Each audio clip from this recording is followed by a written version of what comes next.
I think so. Let me know if you can. Oh, great. Thank you, Claire. Wait, Mike? Mike is low or high? No sound. Is that better? Let me know. I adjusted the volume rocker there. It's going to be a bit noisy today. Just look what's going on behind me. We've got the heavy equipment here, and it is hard at work. Welcome everybody to St. George, Utah. We're across the street from the St. George Dinosaur Discovery Site Museum that I streamed from yesterday. Here we are at this emergency fossil excavation. This is a really important fossil site, and it is slated to be bulldozed around May. That's what we're told so far. So we're in here trying to collect as many fossils as we can. Fossils of dinosaurs, fossils of ancient armored fishes, fossils of plants, invertebrates, all kinds of different organisms. We're trying to get whatever we can before the site gets destroyed. So I'm glad you're here. The whole point of these broadcasts is not just to, show you how fossil excavation works, kind of show you the whole process of paleontology, but also to drum up support for the project right here, right now, because this is urgent. So, anyway, welcome to Paleontologizing. If it's your very first time, allow me to introduce myself. My name is Danny Anduza. I'm a dinosaur paleontologist, and I'm here in Utah. Drove the 11 or 12 hours to get here from the Bay Area to show you this and to help out however I can. So yeah, anywho. And Crimson Carnotaurus says, I wouldn't have thought a big excavator like fossil site because of the risk to the fossils. It's not being used for that. It's being used to move this giant pile of debris so that hopefully we're bearing rocks underneath, because that is all just detritus up there. It's in the way of being able to excavate fossils. Does that make sense? Yeah. Anywho. Thank you for the raid earlier, by the way. I'm probably going to be doing a lot of this, getting the dust off of my screen and maybe off of the lens at different points during today's broadcast. Yeah, because there's a lot of dust flying around.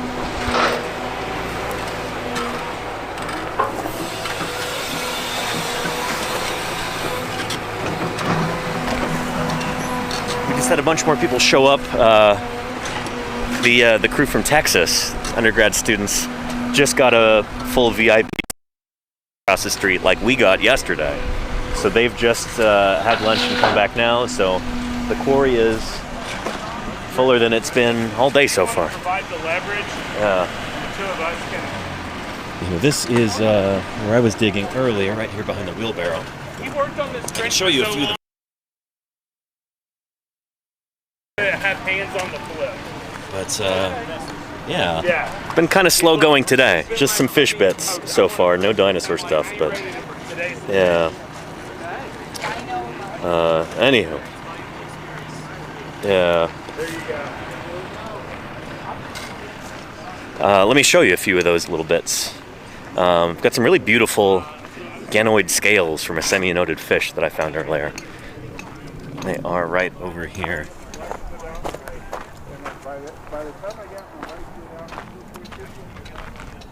There we go. There is a particularly big one right here. That is the bony scale of a fish kind of closely related to like gar. At least in the grand scheme of things, they're closely related. This group of fish, the semi-anodids, are now extinct as far as I know. But that is one of those bony scales right there. This is the biggest one that I found so far, and probably the prettiest. Well, second prettiest. Another one's probably too small to really show on camera. But, yeah. So these, I guess Jim Kirkland describes them as like, picture like a carp with chainmail armor. It's kind of like what this is. We saw some reconstructions of them in the museum yesterday, if you were there for that. Yeah. So yeah. And TMK says, was this land underwater? Part of it was. So what's interesting here is that this is, it's basically like the banks of a giant ancient lake. We call Lake Whitmore. So at the very beginning of the Jurassic period, 200 million years ago, give or take, this was kind of a marginal coastline environment around an enormous lake, a lake like the size of one of the Great Lakes in the Midwest, between the U.S. and Canada. Think like Lake Michigan, that kind of lake, but this is right near the shore. So we've got sediment here, we've got strata here that are from dry land, right near the edge of the water, and then we've got sediment strata that are from under the water. We'll go take a look at that in a few minutes. Anyhow, it's good to have everybody here. I'm glad you could join me. So yesterday we got to see the museum. We got to see what everything looks like once it's cleaned and prepared and put on display, and stuff in the lab too that's in the process of being cleaned and prepared. Now you're seeing everything, well, seeing it raw.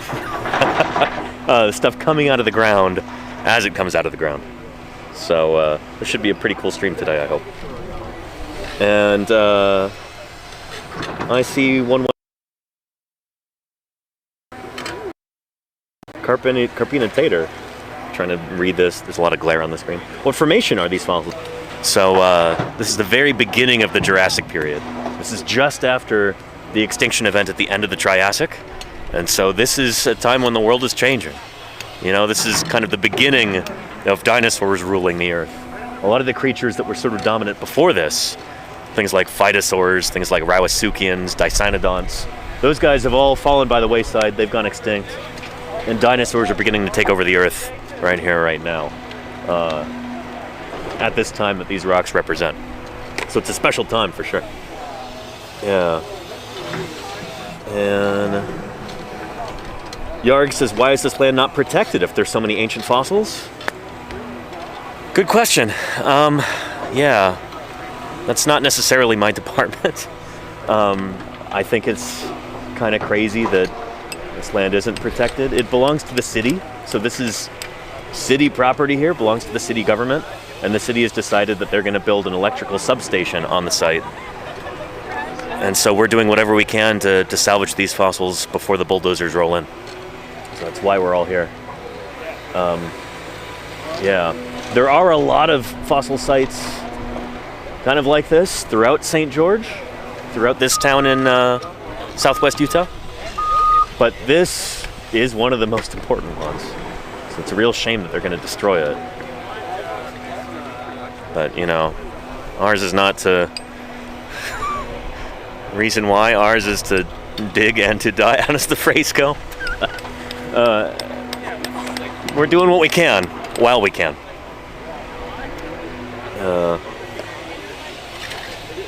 Anywho.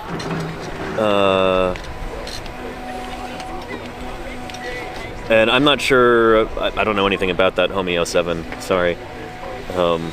Yeah, let's go tour around the site a little bit, and if this lens gets any dustier, I'm gonna have to clean it off. Let me know if things seem blurry at any point. Anyhow, let's go take a look around. Let's see. There's David and Andrew, who we saw yesterday. I want to make something very clear at the beginning of the stream too. This heavy equipment over here is on our side. Some local businesses, some local business people, some community members have very generously donated their time and their equipment to help us with this. So this big Caterpillar tractor right here and the 2 dump trucks right there are helping us out.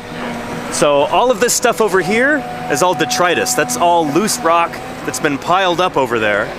They're removing this so we can get down to the fossil layers underneath. So again, all of this stuff is loose. That's what we call overburden. We're trying to get rid of all of that so that we can get down to the fossils in order to be able to collect them. So very, very grateful these kind folks have stepped in to help us. This is the kind of community support that we really need, and we're deeply grateful to them. I'm gonna figure out who they are actually so that we can give them a shout out. Let me go ask Andrew before I forget.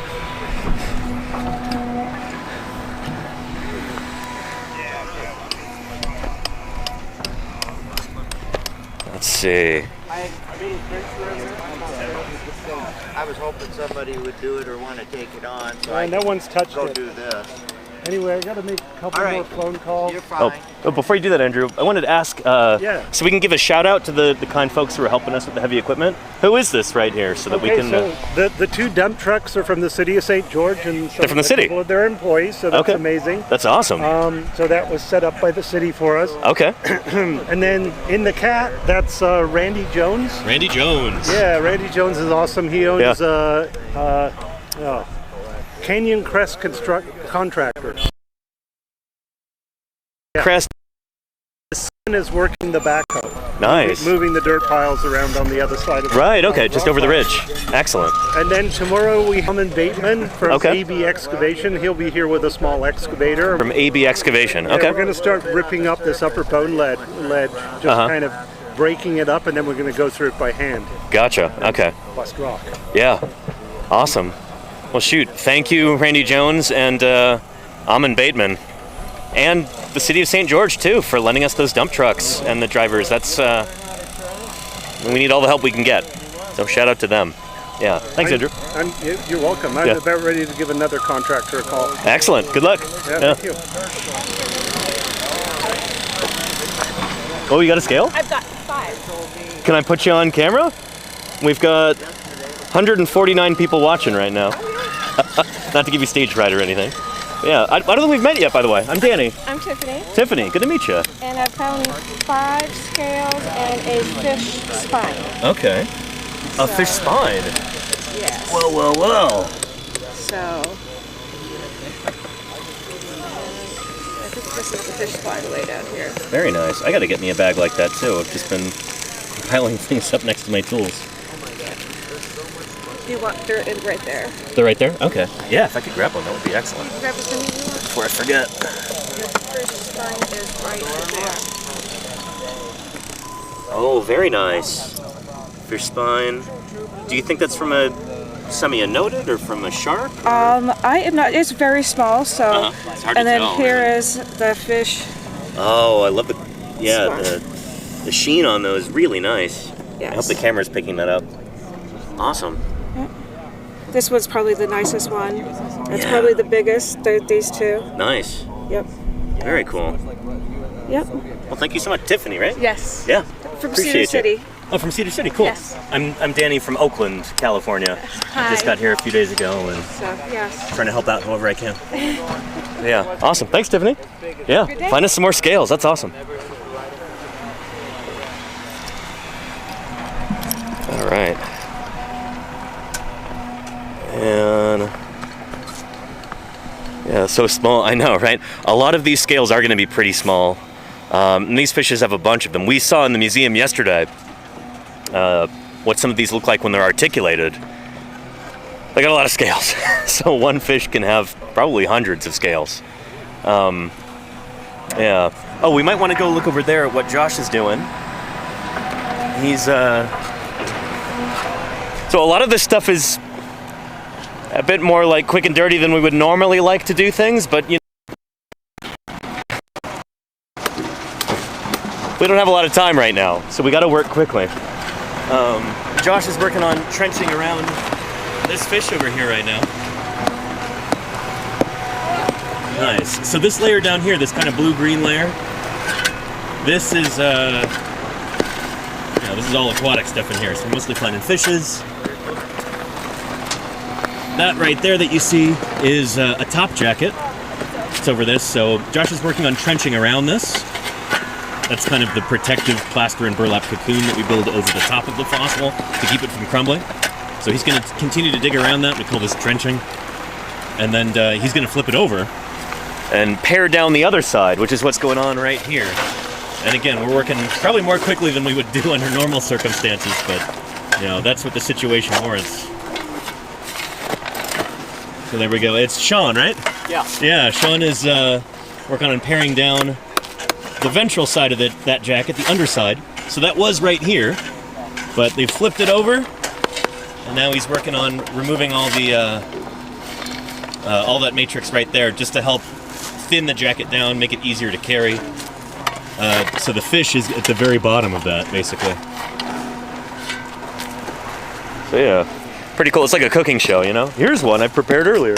I'm gonna show you how to debone a simianodid. Yeah. That one's pretty well. And Whitney's just wailing on that right now. It's so hard. Do you want one of the geopaleo picks? The big blue ones? No. Oh, that would probably rattle it too much. Because it did cross my mind. We could just use the Hilti on it, but that would demolish the fossil. It would be done. Yeah, the Hilti's a jackhammer. Those of you who are here for our Cedar Mountain Formation stuff. Yeah. You remember that name? And some of you might remember Whitney from the Almond Formation. She works on fossil plants, and she was on a few streams, I believe. Yeah. Yeah, now she's back. Yeah. Oh, cool. This has been kind of a neat reunion in a lot of ways. Seeing old friends and people we've met at previous field sites before.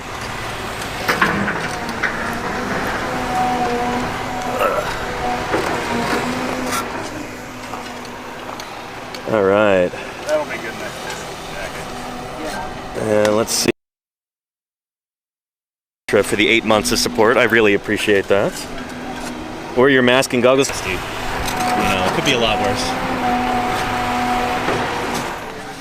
Maybe I'll put the goggles on if it gets much worse than this. Yeah. Let me show you where I was working. This is my little corner of the quarry right here. So I've been pulling up these rocks all morning, looking at both sides of them, breaking them up as much as I can. Do this with my left hand here. And looking for any signs of anything important. Fish scales, vertebrate animal teeth, whatever. And when I don't see anything, it goes into the scoop there.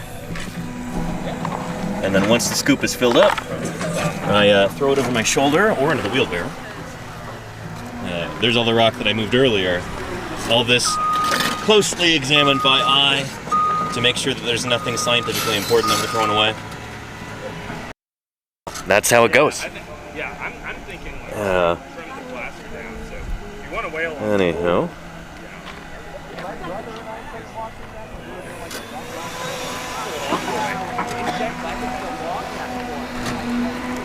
Over here, to my left, we've got the president of the, what is it, UT Dinosaur Club? Texas Dinosaur Club. Awesome. Yeah. Do you want to introduce yourself real quick to the viewers? Yeah, of course. Yeah. Hi, everybody. I'm Janet Kanyamar. I go to the University of Texas at Austin. I am the president and founder of the Texas Dinosaur Club, Awesome. UT's paleo org for students and undergrads, and like basically all faculty at UT Austin. Very cool. Yeah. Yeah. And that shirt, you designed Oh, that, right? yeah, of course. That is awesome.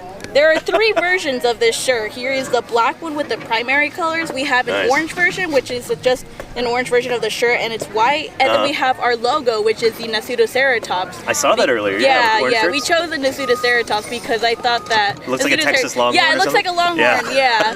So That's awesome. Yeah. yeah, of course. I'm Did you- also commonly known as Jurassic Janet. Y'all should follow me on Instagram. Are on there mostly, and some Awesome. of my research too. Very cool. Yeah. Walk us through those critters on the shirt. Oh, too. of course. These are the Texas Titans, which are displayed at the Texas Science and Natural History Museum Nice. by the UT campus. So over here is the Big Bed Quetzalcoatlus. Nice. And then is Tyrannosaur, which is still debated on what kind of Tyrannosaur it is. So there's Interesting, okay. more info to come on that. Uh-huh. And then there is the onion, also cool. displayed at the museum. That's awesome. And then Yeah. here's our title, Texas Dino Club. I love that design. That's really neat. Thank you, Yeah. thank you. Awesome stuff. Yeah. And you'll probably get some follows from this too. Oh, of course. Appreciate it, appreciate Yeah. it. Cool. Well, thanks, Janet. Appreciate Yeah, it. thank you.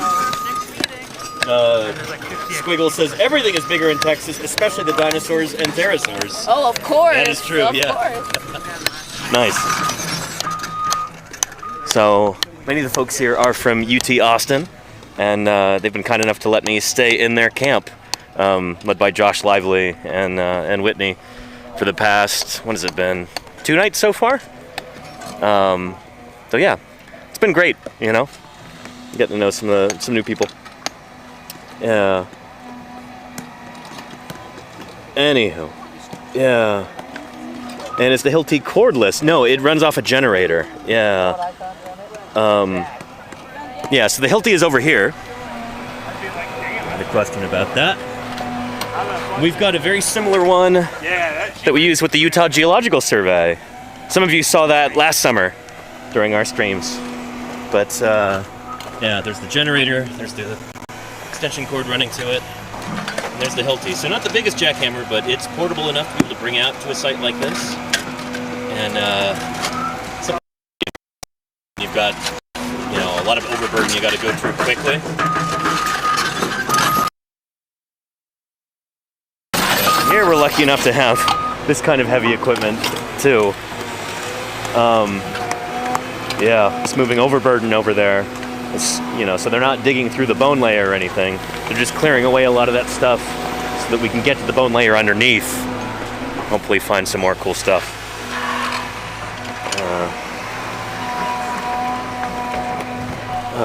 Let's see here.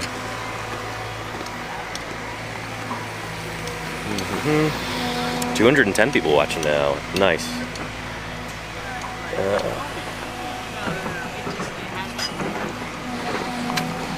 Now, let me give everybody their bearings real quick.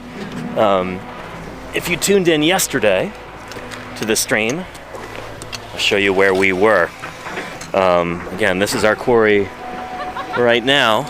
And just across the street over there, is that building with the multicolor triangle things, those awnings? That is the St. George Dinosaur Discovery Site Museum. So, that's built over the fossil site there, just across the road. This is a continuation of those same fossil-bearing layers right over here. There were some other layers that are underneath the school at Fossil Ridge there. They had to do some salvage work before that was built. Yeah, there's stuff from all over the place over here. But this is turning out to be really, really important because not only do we have fossil trackways, we've got body fossils too. So, important stuff.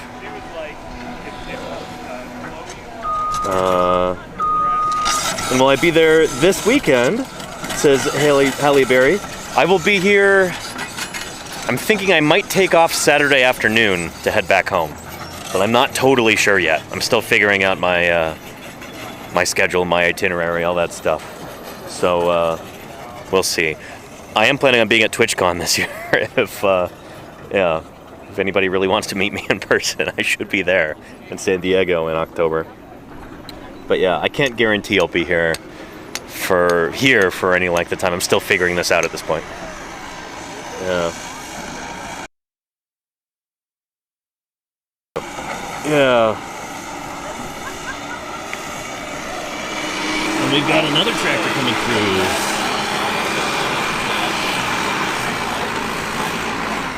A wheelie tractor. Nice. So this tractor's been over there, taking what's dumped out by the dump trucks and helping consolidate it so that it doesn't take up as much space. So again, we're very lucky. I think that's Randy Jones's son operating that one. So again, shout out to him and his dad for helping us out. This is man, holy cow! Suddenly, it's so much quieter. It's relaxing. The one thing I'm concerned about with that, it is really crumbly. So I mean, if you can saw it without any additional.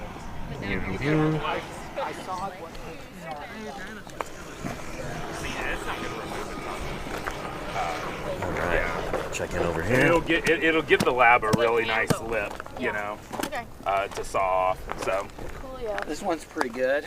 yeah, Whitney, I'd say if you want to come in from the side right there, yeah, I think that's going to be way better for getting that resistant layer. I mean, I know you were working off some great aggression with those hits from the top. I have no aggression. Yeah, Aggressionless. yeah. I mean, this is about to go this is aggro? field therapy. This is field therapy right here. It's good stuff. I like that too. It's just tap, tap, tap. Tap, tap. Look how easy. Look at that. Ooh, oh man. like butter. Who had you? That was a day 3 move there, John. I know. It's like I've been. It's like I have 3 days of experience. Big brain play. Big Oh, yeah. brain play. Oh yeah. Unlike me, my brain is smooth. Very smooth. Yeah, I don't have a single wrinkle in my brain. It's like a koala. The dumbest mammal in the animal kingdom. I thought that was pandas. Oh, don't get me started No. about pandas while Actually, he's streaming. koalas are dumber than pandas. I hate pandas. Yeah. Pandas. The only thing about I pandas hate is they them. don't reproduce. Get that on Koalas camera. are Yeah, pandas won't dumbest. reproduce and they just eat bamboo. Let them go extinct. Spray paint the polar bears or whatever. Yeah. If you want We're gonna kill all those too. the chat's gonna explode after that hot Wait take for it from right me. How many angry emotes are we gonna get? Yeah, people love pandas, except They me. do, yeah. I hate pandas. No, I went to the. He's being a hater. He's like, I'm telling you, we were talking about it yesterday. I'm at least a Division II level hater. You know, I might get a scholarship for my hating.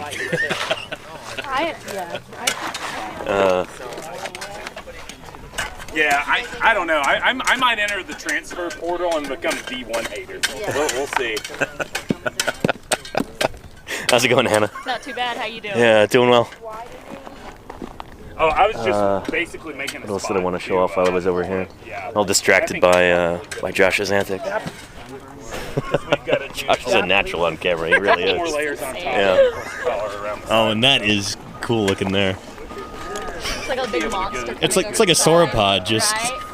A little bit of Jurassic Park music. Here it comes, yeah.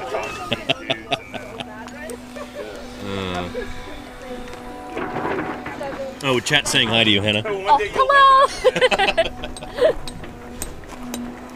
So they're gonna start taking it down from that side? Looks like it. Nice. All right. I know that they just made this path for us, so it's a little bit easier to get down. Yeah, that's great. All right, well, I've got a minute, and he's over there. I'm gonna make a spot to flip that bad boy too. Cool. Do you mind if we document for? Yeah, sure. It's just gonna be a dude with a hilty and some loud noise. We're all about it. Yeah. Nothing special. Yeah. I've got my Panda Hater 3000 right here, ready to go.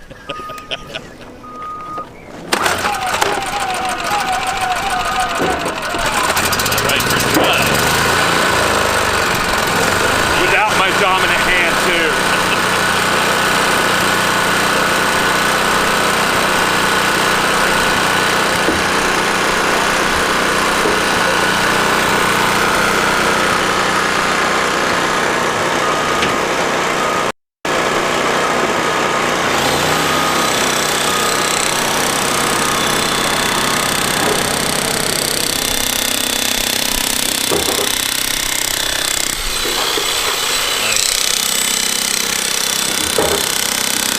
How's that for some ASMR, huh?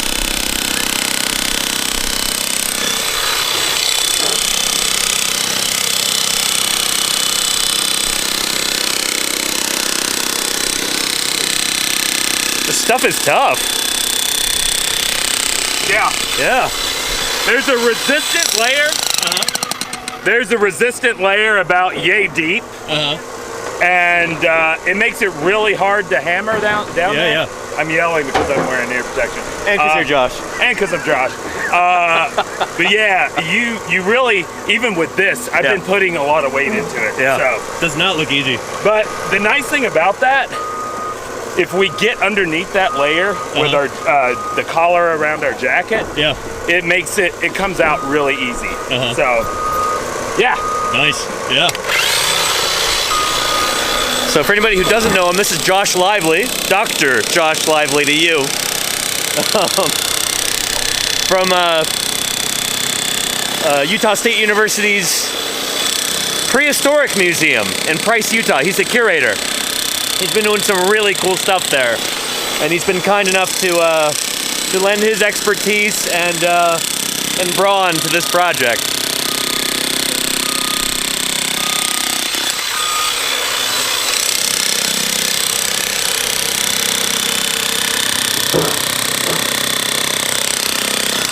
So again, normally we wouldn't be doing trenching with a jackhammer, but time is of the essence here. We don't have a lot of it. We're working as quickly as we can. This is not typical for a vertebrate paleontology dig. We got to work as quickly as possible, so hence all the heavy machinery.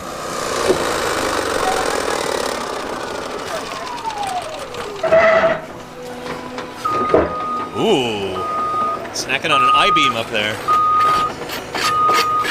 Nom nom.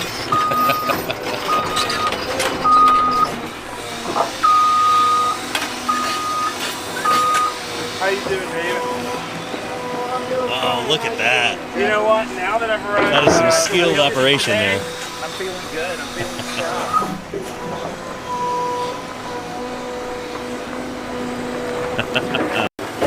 No, we just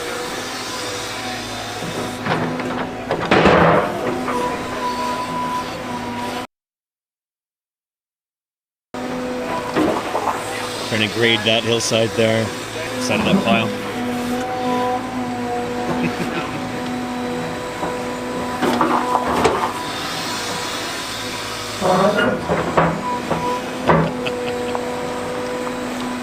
Nice.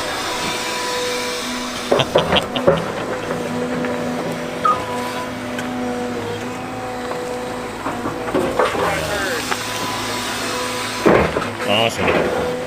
See? Skilled equipment operator there. We're lucky to have some of the best helping us out. Yeah. Lenina says, now this stream works for my niece and nephew. Dinosaurs for her, heavy equipment for him. There you go, we got it all.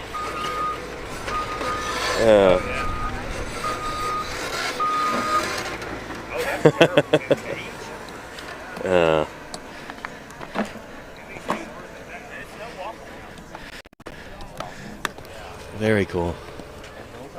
Here. Let's go check in over here with the plant folks. See if they've been finding anything interesting. Can I put you guys on camera? Is that okay? Yeah, sure. We've only got 238 people watching so far. Totally fine. Yeah, so got more folks from UT Austin here with matching shirts today. You guys plan this out? Yeah. Our fearless leader and club president designed all the shirts. Yeah, so, we were talking to Janet earlier. Yeah, great shirts. They're really cool. Appreciate it. Hey, and that's the Nasutoceratops one. That is the Nasutoceratops, the longhorn dinosaur. So Yeah, yeah. Texas Longhorns, hook 'em. But nice. We all happen to be wearing the orange. yeah, we all happen to Yeah. be wearing the burnt orange today. Yeah. But Because we've got heavy equipment. You know, we yeah, gotta wear orange. Yeah. of course, of course. Nothing to do with the school colors. Oh, that's right. Shoot, I know nothing about college sports, All so good, it's like all good, yeah. all good. Yeah. But we've probably got some Longhorns fans in the chat, I would presume. Make yourselves known if we do have any. Or if you hate us, Yeah. that's fine too. You know. Well, one of my moderators is from Texas, so She probably hates or really loves us. So you know, it depends. It's very divided. Yeah. yeah. Who's the rival team in Texas? We got a couple. Yeah. Okay. Texas A&M is the big one. Okay. D1 hater. Yeah, D1 hater. Oklahoma University. University of Oklahoma, that's our other big one. Okay. University of Arkansas, we're beefing with them too. And as of this year, we're also beefing with the University of Georgia. So, you know, we got a lot of haters. Enemies left. And Alabama a little bit too. Pretty much, if your school colors are red and white, you're probably beefing with the University of Texas.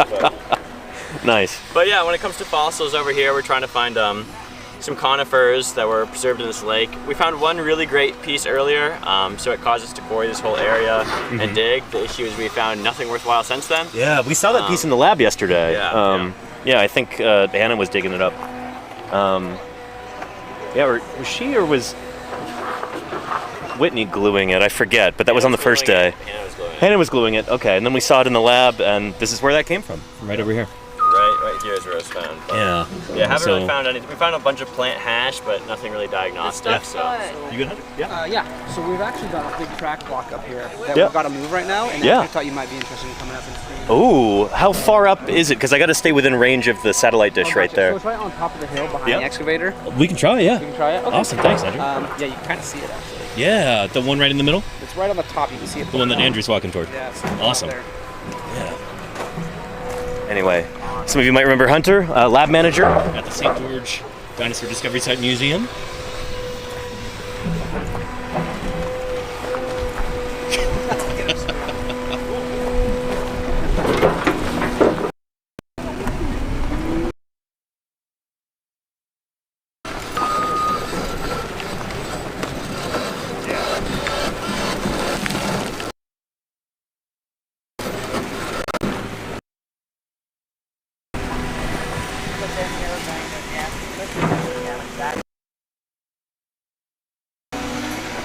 mean, why don't you just saw it along that track? We've got a track block up here. Have you asked him? So easy. Still fit in the bucket? Oh, 100%. For sure, yeah. That bucket's big. So where's Did our anyone tracks bother here? bringing a hammer? Okay, wait. That's a knife at a gunfight, Tyler. No. Good try. Just don't break the good Oh yeah. If I had a pry bar, I could do it. I mean, I We've think, got one down there. I think if you run the rock saw, if you really need to trim it, but if he can lift it up, You better rock saw it on flat ground like Yeah. the one that we took from right here. yeah. So Well, where's the track on here?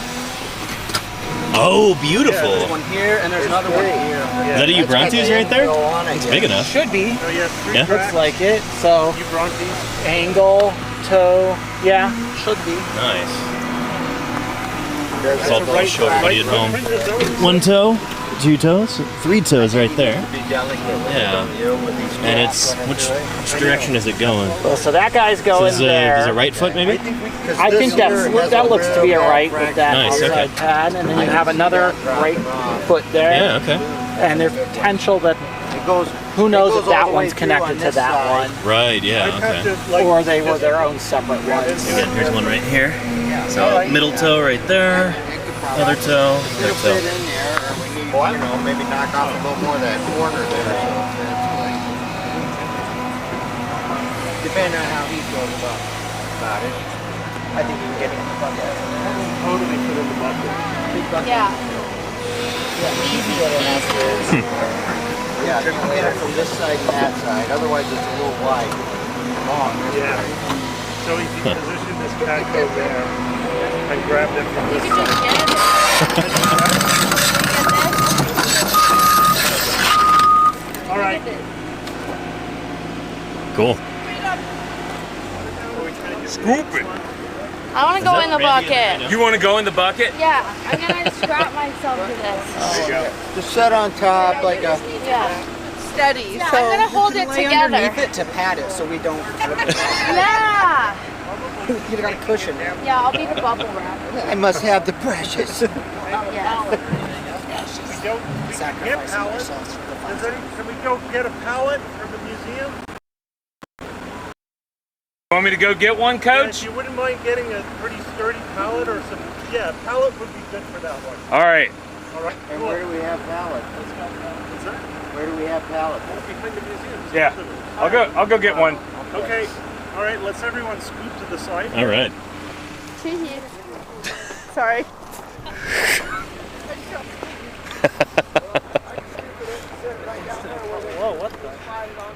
So again, this little canyon right here did not exist this morning. This berm extended all the way across to there. And that's where the satellite dish was the other day. Had to move that because, yeah, it's going away.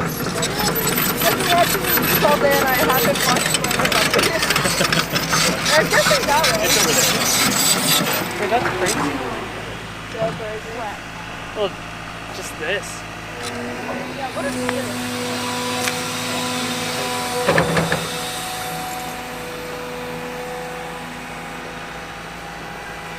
All right.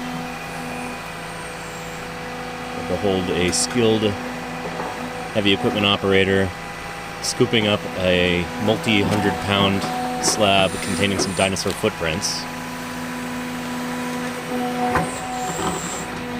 Makes it look easy. Yeah. Very nice. What skill.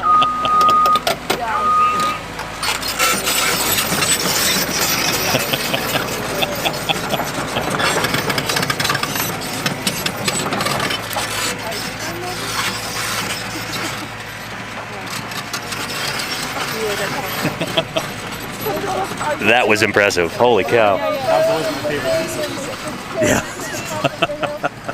Yeah. Pretty neat. Pretty darn neat. There goes Andrew following along like a little duckling. Gotta make sure the track is safe. Maybe he's the mother duck, actually. Following the baby, yeah.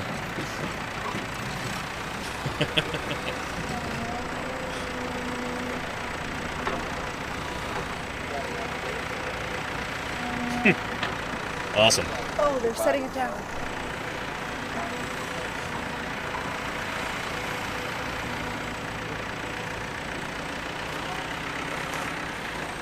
If we had the pallet right here, right now, they could just set it on top of the pallet.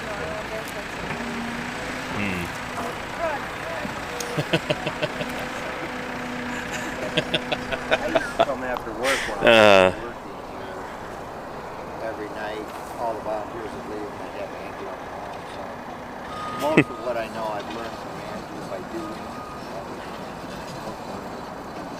Oh, okay. They're gonna go put it behind the fence so it doesn't run away.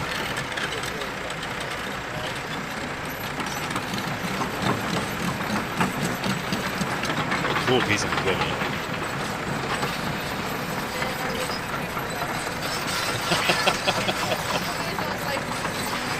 Yeah.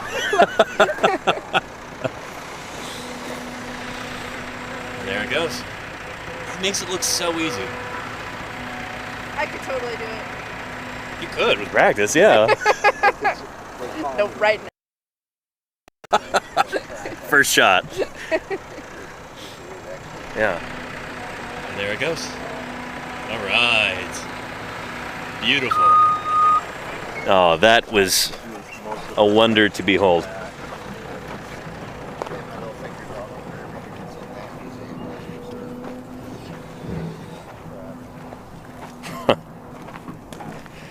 All right.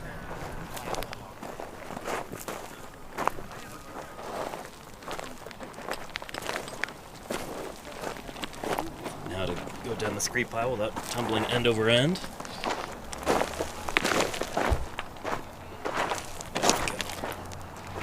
So again, this canyon right here did not exist this morning.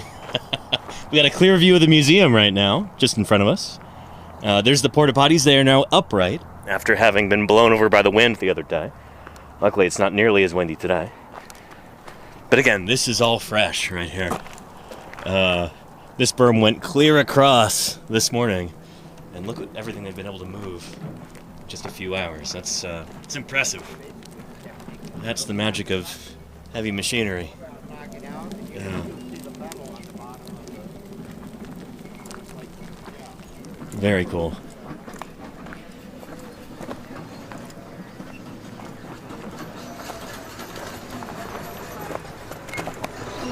Here comes the beast again.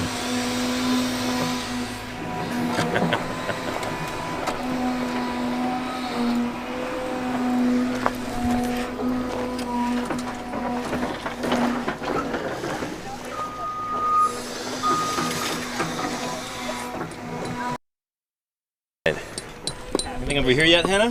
Huh? Anything yet? Maybe? Yeah?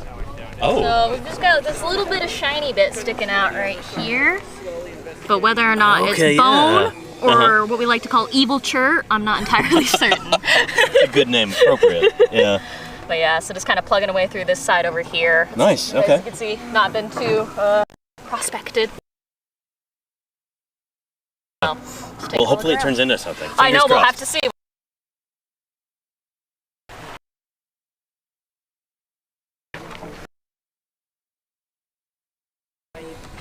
All right, we'll go check in with some more of the Texas folks. And yeah, during lunch today, a few minutes before the stream, it was behaving a lot like the fence lizards I've got back home, the blue bellies. Scaloporus, I think might be the genus name. But this one it's kind of orangish, brownish, running up its sides. I got a picture of it, so I'll see if I can log it on iNaturalist. Yeah. In fact, actually, you do that right now. Let's pull up that photo. Yeah, here it is. There was that lizard. I don't know if you can see that. But let me get that logged to iNaturalist, and we'll see what it is.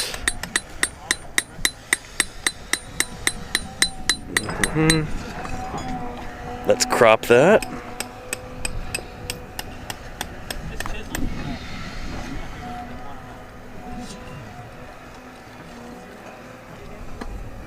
All right. Again, there's our lizard friend. And share to iNaturalist. All right.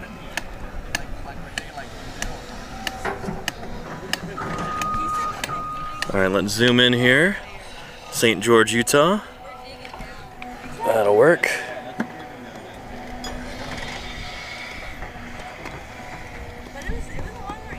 And what did we see? Looks like a common side-blotched lizard. Uta stensboriana. I think that's probably it. Yeah, I think I've logged these before, but let's see.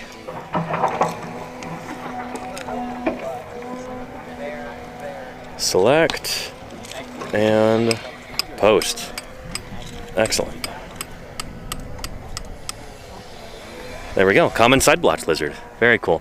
Another cool critter that we've been seeing in camp a lot, a critter that's been seeing us a lot, are the kangaroo rats. There's 3 of them that have been scurrying around everybody's boots at night around the campfire and around where we're cooking and everything too. I haven't logged them yet, but I've never seen kangaroo rats that close. It's it's pretty awesome. They're adorable too. It's just, yeah. I love finding lizards. Yeah, Petrodactylus. Speaking of Joshua trees, I saw so many on my drive over here, from like, you know, Bakersfield up through, leading up to like Mesquite, Nevada. So many Joshua trees all over the place. It was magical. I need to pull over and take a picture and log that to iNaturalist too, because I don't have that species yet. Yeah. MJD says, seriously, this whole situation seems so unique. Aren't there any film teams there to make a TV documentary out of it? Not yet, but that's it's a possibility. We did have somebody from Channel 2 News show up this morning. And she took some footage. I even showed her like a tiny, tiny little fish scale that I found. Got that on camera, so that might be appearing on the local news. And then yesterday, I talked to a reporter from the St. George News. Shout out to Alicia. And she's writing an article. She's not sure when it's going to come out, but we'll keep an eye out for that. And we'll share it as widely as possible when it goes online. St. George News is the newspaper around here. Yeah. And Claire Burr, I'm paleontologizing on iNaturalist. You can follow people on iNaturalist too. Yeah. But yeah. Anyhow.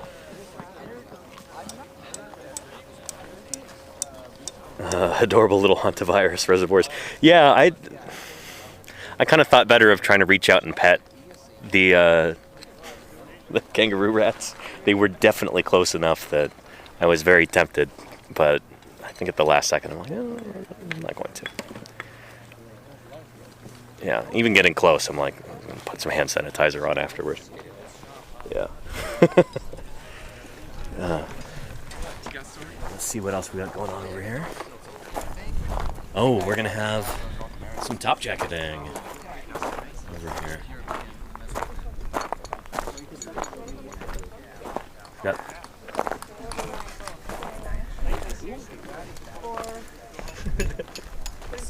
Cut this in half long way first. So here's one of those rituals that we perform in the field. Cutting up some burlap. This is really technical. You have to master this skill for years. You make it look so easy. I'm a pro, so. It's Kira? Did I have that right? Kiri. Kiri, I'm sorry. No, you're good. Yeah, just met Kiri a couple hours ago. So, again, some of the highly technical equipment that we use in the field, this stuff is extraordinarily expensive. Yes. It's from France, in fact. It's called, what is it, Berlaw? Berlaw, yeah. We gotta add Target. Yeah, and then of course we have our plaster of Paris as well. Yeah, where, you know, if it's not from Paris, then it's just sparkling gypsum. I didn't make up that joke. Somebody in the chat did, and I stole it. You want to cut a few years ago. Sorry, then I'll leave you alone. You're good. You do the folding, I do the cutting. Teamwork makes the dream work. Nice. Yes, we're gonna do a plaster party. Nice. Use the stuff more or less that they make casts in. Yeah, For like your if you break a limb or something. bones. Or at least they used to. They've probably got different stuff nowadays, I imagine. Yeah, well, when we're doing smaller ones, we use gypsum. The gypsonas, yeah, the medical bandages. Yeah. So, again, this is what we call a field jacket right here. You know, longtime viewers are well familiar with this, but coming in for the first time, I've never seen this before. This is a protective cocoon that we build around the fossil in order to keep it from crumbling. So it's made of burlap like this, that's soaked in plaster of Paris. If you want. What would you want to do it this way or this way? So paleontologists I don't know. since the 1870s. It was actually the crews of Othniel Charles Marsh who first devised this method, and we've been doing it pretty much the same way ever since. So it's one of those things where it's super low tech and hasn't really been improved upon because, well, it's so simple. How would you improve upon it? If it ain't broke, Exactly. that's how we paleontologist way. Okay. Which one do we want to start with? This big boy? Sure. Open marsh. Yeah. Just a little bit. Do you need some paper towels or something for separator too? No, because it's just the rock, Okay. I think. Yeah. Yeah, there's no fossil there. Cool. Josh usually says yes, but Tyler usually says no. So, no.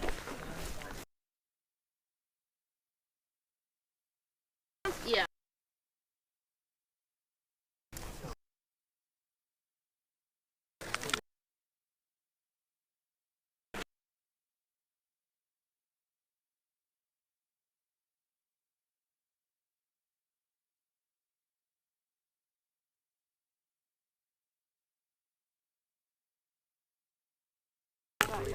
Yeah, it's lightweight, relatively lightweight, portable.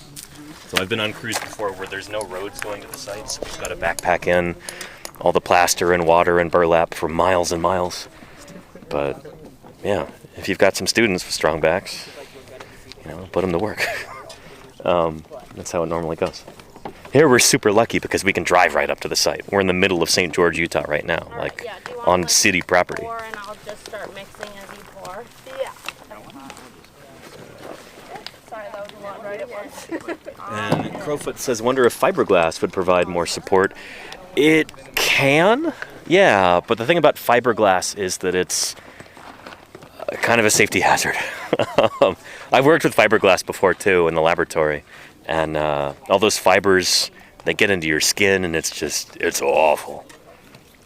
Now, burlap might not be the most luxuriant of fabrics, but it's far less irritating and awful than fiberglass is. Also, I think if you're going to be cutting fiberglass, generally you need some kind of like breathing protection too. So you don't need that with burlap. Yeah.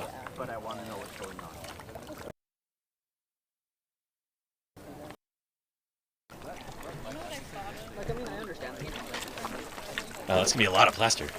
Yeah. Yes. Four. 4? Oh, shoot. Four on that one, too. Nice, We okay. might have started too early for whatever. We'll see. I think it'll be good. Let me know if you need another set of hands at some point. I can put the camera down. Okay. Yeah. If you want to like brush this guy off, Yeah, sure. that could be helpful. Get it ready. I don't know. Hey, I don't know. There we go.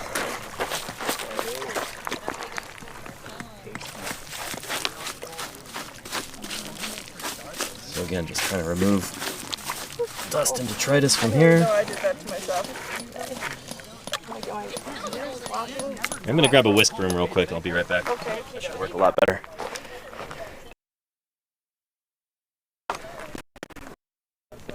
Megalodon was the carnivorous. That was the age of the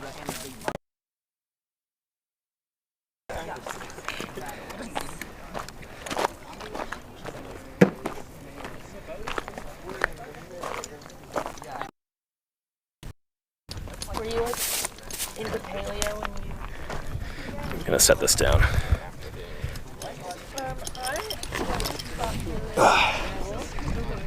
But like not as I was like, never really like a dinosaur or anything. Yeah. Okay. Put a bunch of these pieces in, and that's way too easy. Yeah. Oh, there's a sack over there. Oh, sorry. Okay.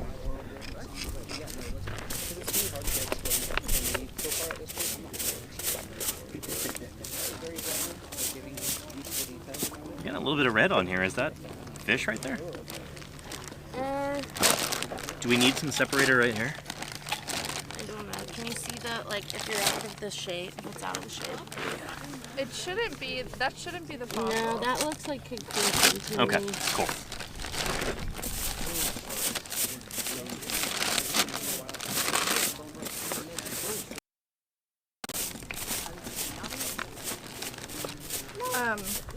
I started geology right away in my undergrad.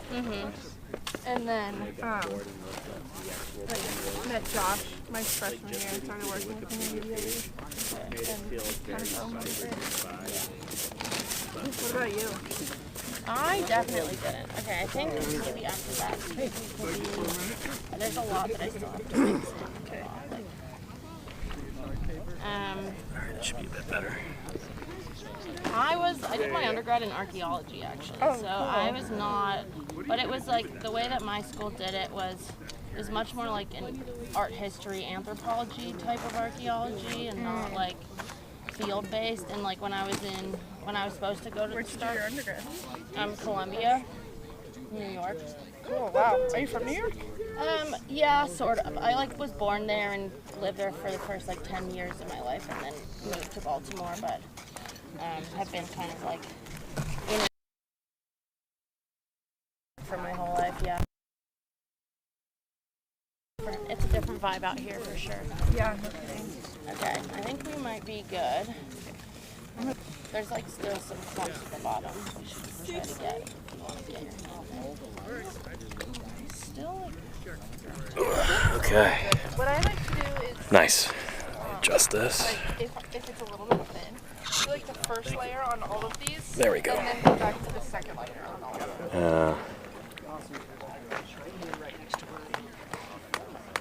them. We've got some people in the chat reacting to Baltimore. You're from Baltimore? Are we live streaming? Yeah. Oh, Sorry, I didn't know. Hello. I thought you knew. Yes, Baltimore. Yeah, we've got 315 people watching right now. Oh, hello, 315 people. Shout out Baltimore. He did the same thing to me. You were a good sport about it, Dave. Thank you. Yeah. Big mama first. Here, maybe if you want this one, that's a lot of this. Yeah, I'm from Denver originally. So it's not so different in here. Yeah. But How are things going, Sean? Pretty good. Yeah. Nice. Is that a talk with David for a bit? yeah. Cool. Is this enough burlap for all three of these? Had a lot of beans. Probably. If you want to go grab some more, you could. And there's some over there by the orange Gatorade cooler. Pick up some of this. Validate it. Should I like be going over the lip? Yeah. Inches. This over here, just so it's on one place.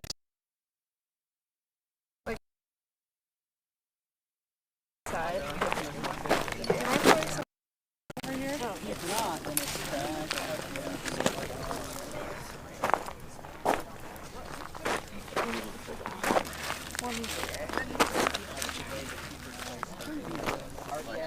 If I was exploring larger areas, Stabbed myself with an awl earlier today. And there's like plaster in it and it burns. Do I need the same width as these for these? And we're kind of Do whatever eyeballing it. size you want. If you want, I can pass you pieces and you can did that on purpose. flop them on. I meant it. I want to cause you to separate. Oh, this is heavy. You got it? Yeah. Just spill this. Builds character. Have you made a jacket before, Sean? Yes. Nice, cool. Well, not the underside jacket though. I assume is that any different or is it just No, the same? besides Same the thing, fact that yeah. we don't have the separator. Yeah. We're just gonna do one layer with this thinner stuff, and then we'll do a second layer when it thickens a bit. If you wanna.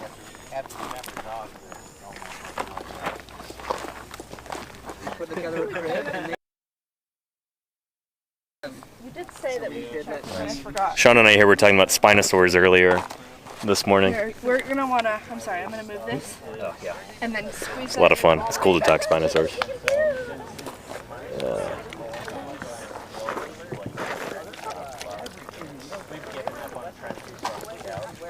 Not Mask for Mask asks, how many people are there? Well, let's do a quick head count, shall we? Yeah, it's got quite the crew today.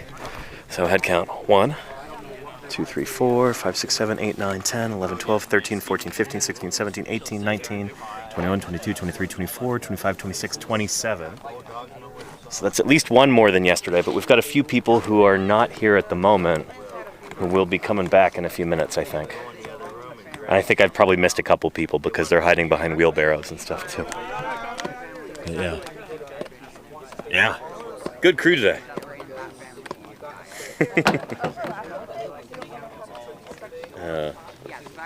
When Lady Lara Croft says, is everything exposed? There's just digging going on. There's still a lot of digging going on. I'll show you. Folks trying to find new stuff all over the place. Down here in this kind of blue-green layer, we've got a bunch of cool fishes. There's one that's still under the top jacket right there. There's one that came out of here, presumably. And there too. Little one. Yeah. And very nice. Wow, excellent. It's the one David found yesterday. I'm just Beautiful. Yeah. Just trenching around it, yeah. trenching around it. Awesome. Well done. Cool. Don't say well done until you haven't destroyed it. Fair, yeah. We're not going to count our chickens before they've emerged unexploded. Yeah. And so, place.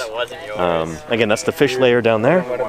Up here, we've got some scales of fishes. No, like, whole fishes yet. We've got some tantalizing hints of stuff. And then also, this is the layer that some of the dinosaur teeth came from. So, this is the layer that I was working in this morning. There's my hole there next to the orange scoop behind the wheelbarrow. Yeah, found some decent scales and stuff. But that's my favorite species. so far no dinosaur bits today. Or for the past few days, but they'll turn up. They're definitely here. Teeth that we saw in the museum yesterday that were from this layer.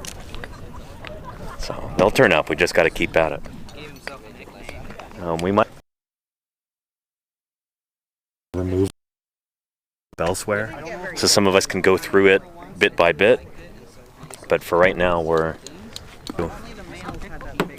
see if if we can find anything there intact.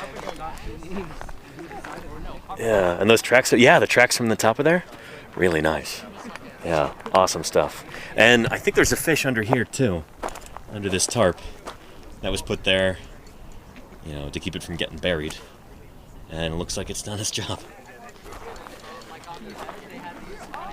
Let me take this collections bag and put it with my stuff. Let me get some water too before I forget. Hydrate there. Yeah. And let's see.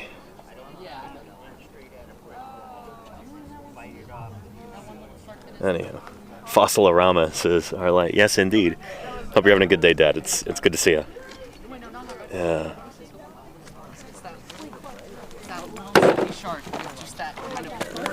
Let's put this right here. Here's a few of the smaller things that I found. Today there's a little bit of fish scale right there, that dark colored splotch right here. Maybe not worth collecting, but at least worth keeping around so I can show you, Chad. There's another one right there. I found much prettier ones later that are Oh, and there's one right there too. It's a decent scale. I'll probably keep that one. Put that in here. In fact, I can probably, break that off.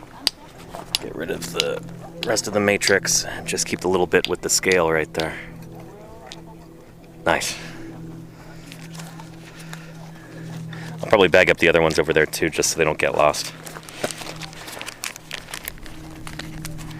I'll figure out what's the convention for labeling these two. I'll give her my Sharpie.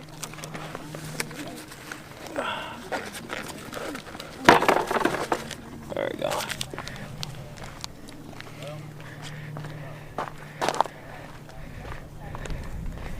Okay.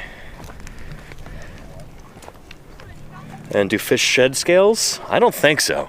I think these fish had these scales throughout their lives. If they're shedding scales, there's probably something wrong, right? Semi-anodids? I think they keep their scales their whole lives. Yeah, probably. The enamel, most likely. Yeah.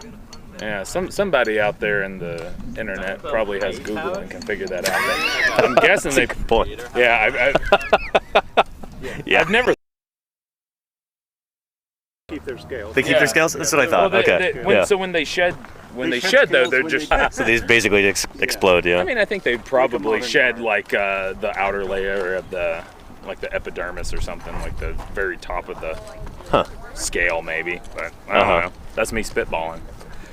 We're not really fish experts here for the most part. Yeah, we don't know fish. We don't know fish. Well, I do, sort of. Well, so what does a gar do? It never sheds anything? I've never really thought about it. Yeah, me neither. That's a good question. We need to find that out. I mean, it's got to grow somewhere. Do you want me to call Sarah? Yeah, call Sarah. Get her on the phone. She knows. Put her on speaker. We'll get it on stream. Yeah. Sarah, what do these things do?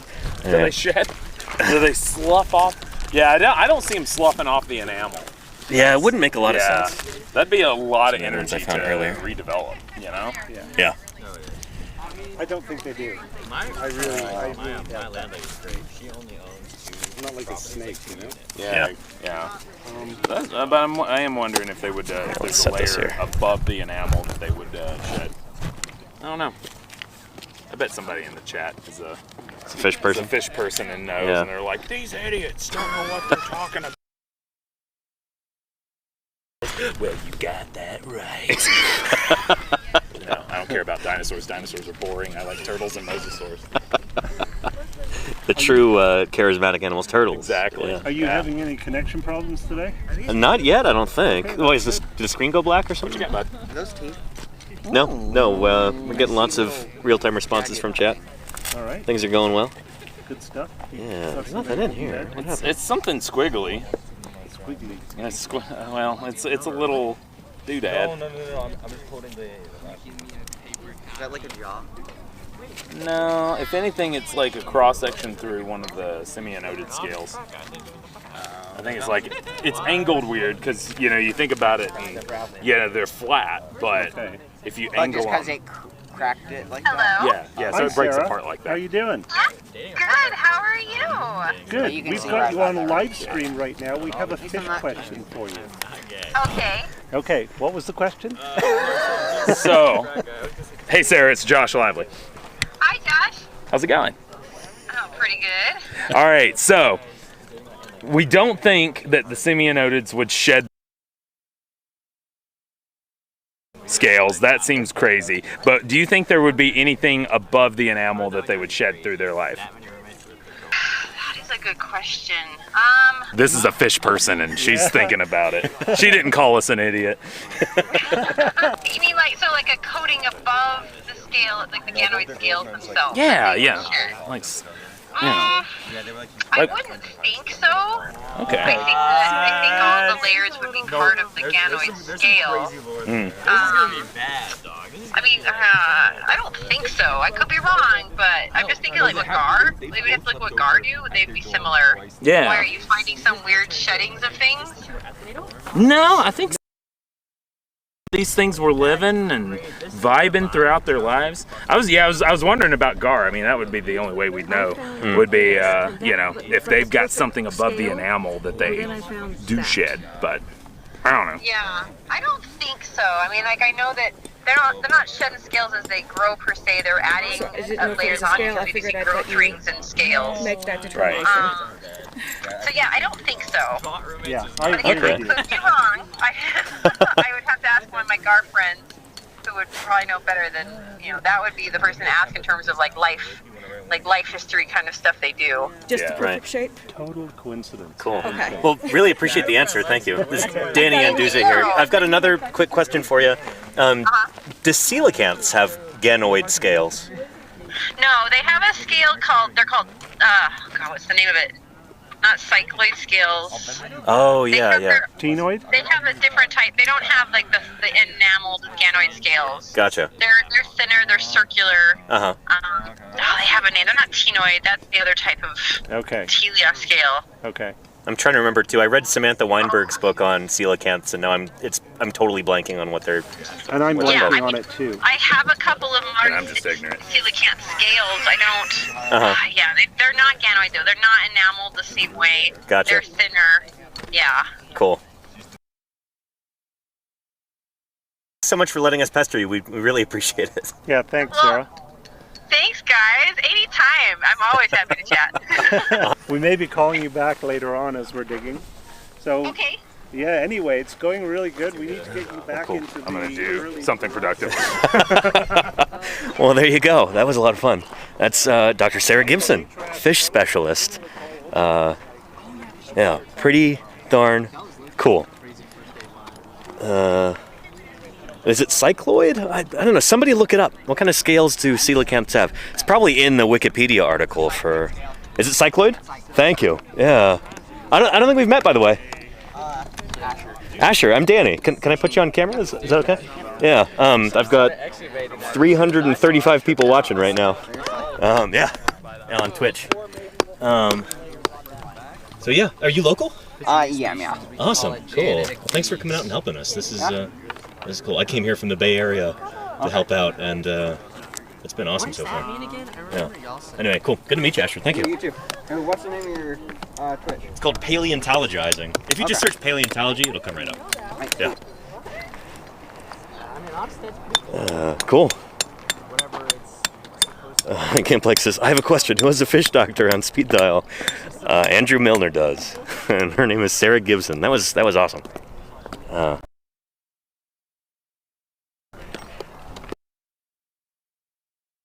Alright.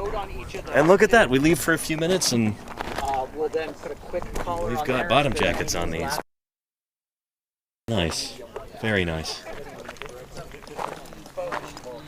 Oh, and I may have been completely wrong about, like, oh, that looks like too much. You can see the burlap coming through. But this is just the first layer, so that's definitely not the end of the world.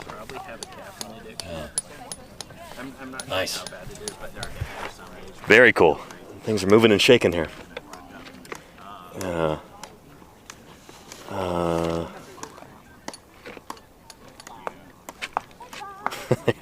Got your battle scars from some of these fishes. Yeah. Yeah. Anyway, let me get some water. I keep forgetting to hydrate here.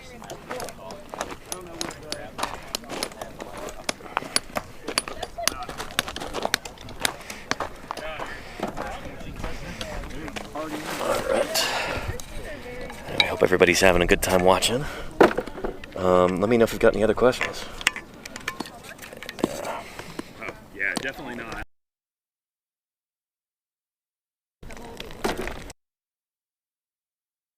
Oh, yeah.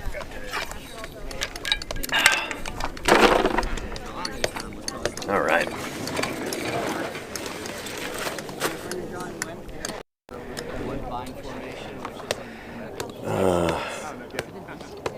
Nice. And Dr. Oh, does she have her own site? That's so cool, Golganak. Thanks for finding and posting that. Excellent. You know, Jim talks a lot about how we don't have enough fish specialist paleontologists nowadays. At least not non-tetrapod fish specialists. So yeah, it was cool to be able to speak with one of the greats She's actually got a really good paper on a local fish as well. Oh, yeah? Lophionotus. It's Okay. from the late Triassic, so just before this, but related right to these guys. You said Lophionotus? Lophionotus. Very cool. Yeah, we saw that in the museum yesterday. Yeah. Yep, and she's got a whole Cool paper, critter. I think it's a description of 2 species about it, so really excellent. Nice. Cool. Thanks, Hannah. Yep. Yeah, I wonder if we can get a link to that in the chat. Yeah. Maybe I can send it to somebody and they can send it in there. Yeah. Yeah, that'd be cool. Let me see. I'll If you got time, I'm not trying to distract you too much. No, you're good. And we've got some more plaster production going on over here. Here comes Boss Man.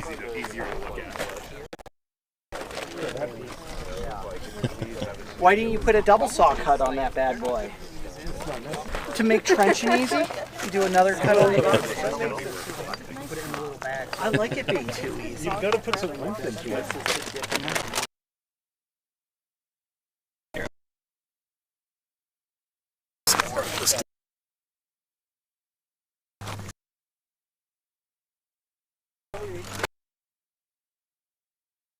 Here.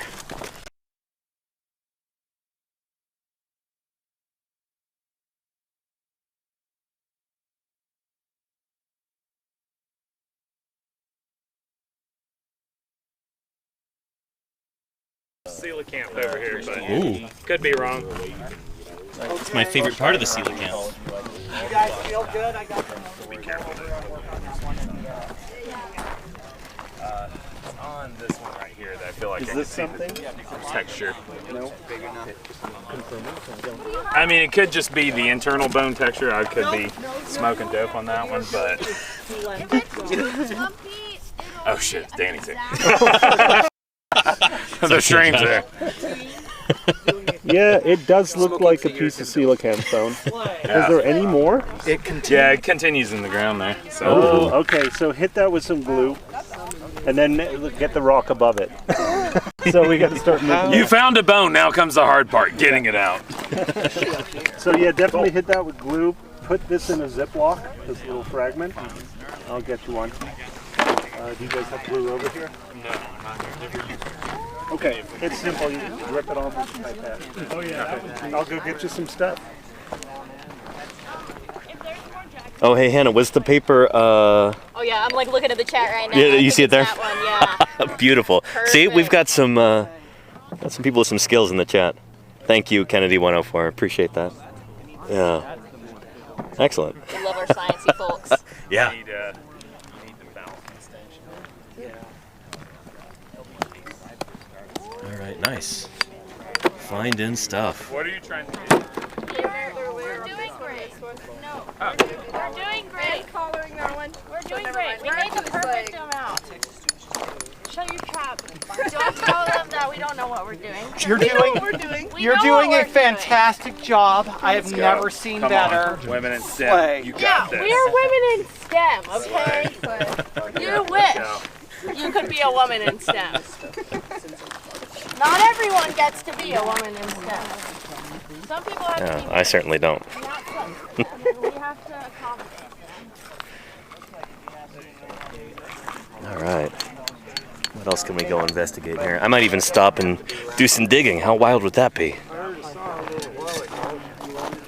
Let's go check in with our Texas crew again. Why do we hammer carefully? What exactly does that entail?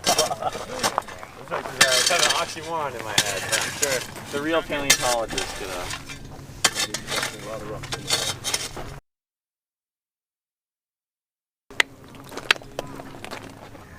That was so good. See, that's thicker. Yeah. It's not wanting to break these things. No. No. No. No fish. Anyway, we Oh, could you bag tried. it-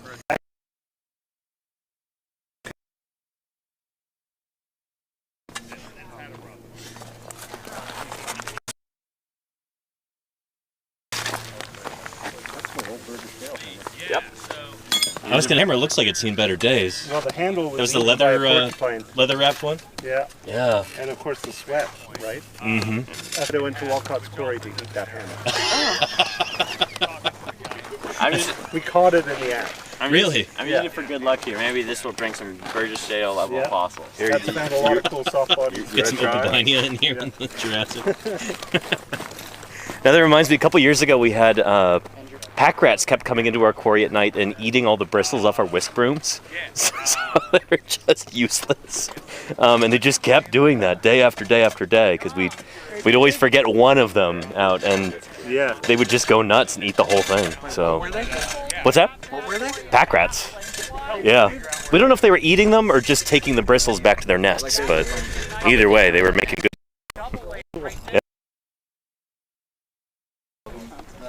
Those are isolated scales.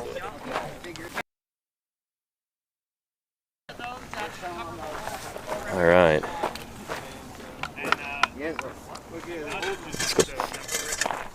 Okay. That don't befuddle me too much. I think we were working at the Skull Ridge Quarry, digging up that new hadrosaur in the Almond Formation, and I think it was Quinn showed us his whisk broom. It's like it had been given a buzz cut. It was so funny. Yeah. Sorry, I can do whatever you want. No, I wasn't. That was like. Right. I did it with my non-dominant hand earlier. We got it on camera. On camera. Oh yeah, we got proof. The world saw it. All right, we're gonna have some more jackhamming here with the jackhammer.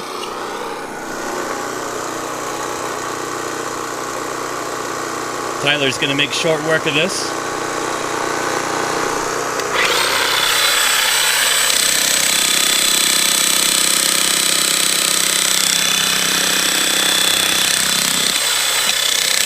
I can feel the ground vibrating right now.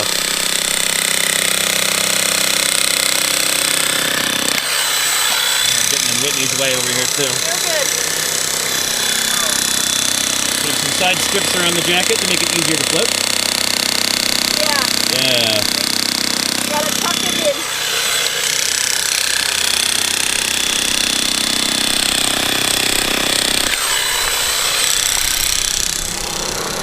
Here. Well, we've got Racodactylus in the chat. How you doing, Rako? It's good to see you. Welcome to St. George, Utah. We're here at this emergency fossil excavation site right across the street from the museum I streamed from yesterday. This is gonna get bulldozed pretty soon to become a construction site. And so we're salvaging as many of these important fossils as we can in the meantime. Probably go on the collar for the one Whitney's working on. What size are you looking for over here? You know, I'll take some postage stamps. Well, I mean, not really postage stamps. I was like, I'll do it. I'll make them Nah, extra if you got some thin ones, that would be great. Yeah, I can do that. Wow, Interesting green burlap there. Oh yeah. The worst. I mean, it's great. Hey, it's the Joanne special. They're going out of business, so that's such a Not shame too. plastic. It's I used not to go there real all the burlap. time. It's totally synthetic. And is anybody else distraught about Joanne going out of business? I used to go there like multiple times every week back when I lived in Montana, when I used to make my living making t-shirts and other like, you know, museum gift shop stuff. It was like a prime source of t-shirts and other items. Yeah, it's a real shame. It's probably private equity again, isn't it? Dismantling these companies. Anyhow.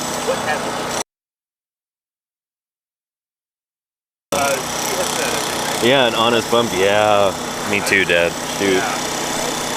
yeah, that's disgusting. 100% is private equity. Yeah, vultures, you know? Get me started on that.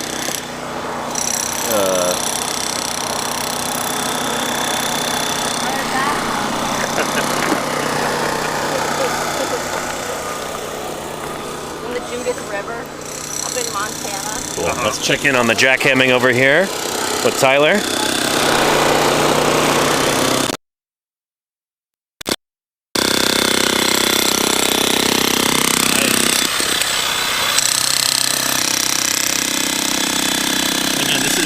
Not really a typical method for this sort of thing, but we're trying to work as quickly as possible here.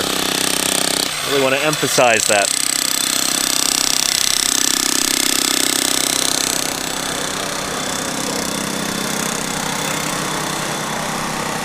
We're going. Where do we need it? We're good.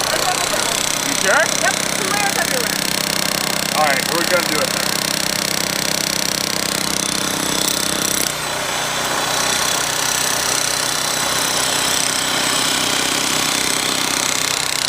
There we go. See, Josh knows what he's doing. The corners are usually the weakest parts of jackets like this. And so if you gotta put an extra strip somewhere, the corner makes the most sense.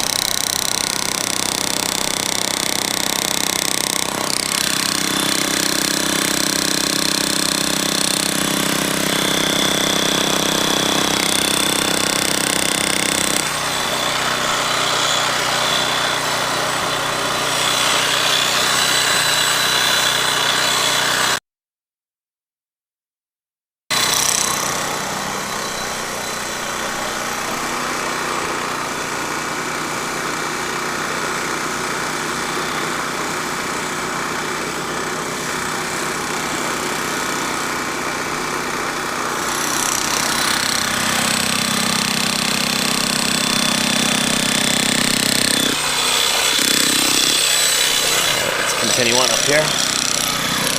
Let's get out of the noise here.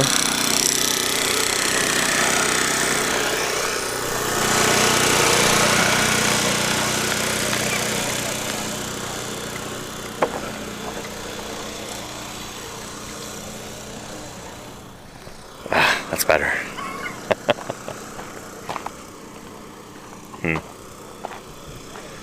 So again, for anybody just joining us, if you happen to catch yesterday's stream, we were across the street right over there. St. George Dinosaur Discovery Site Museum, that building, right there I'm pointing to. This really is in the middle of town. We were in the middle of St. George, Utah. This is city property right here.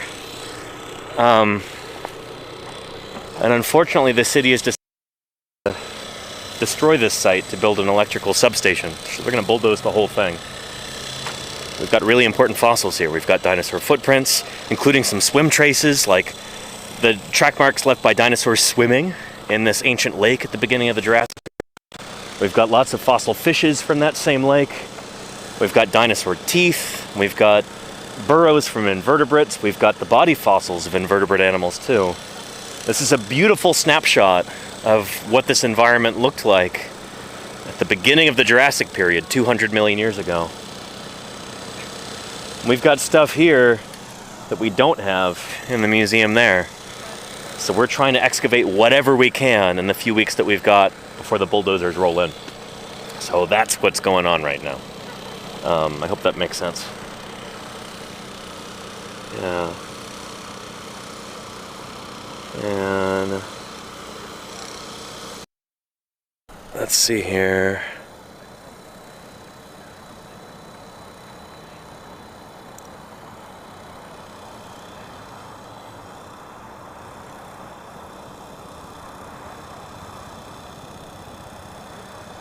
Anyway, I gotta go get some more water. It's pretty dry here, and there's a lot of dust in the air too. So it's important to stay hydrated. We are in the middle of a desert here, obviously, as evidenced by these cacti right here on the site.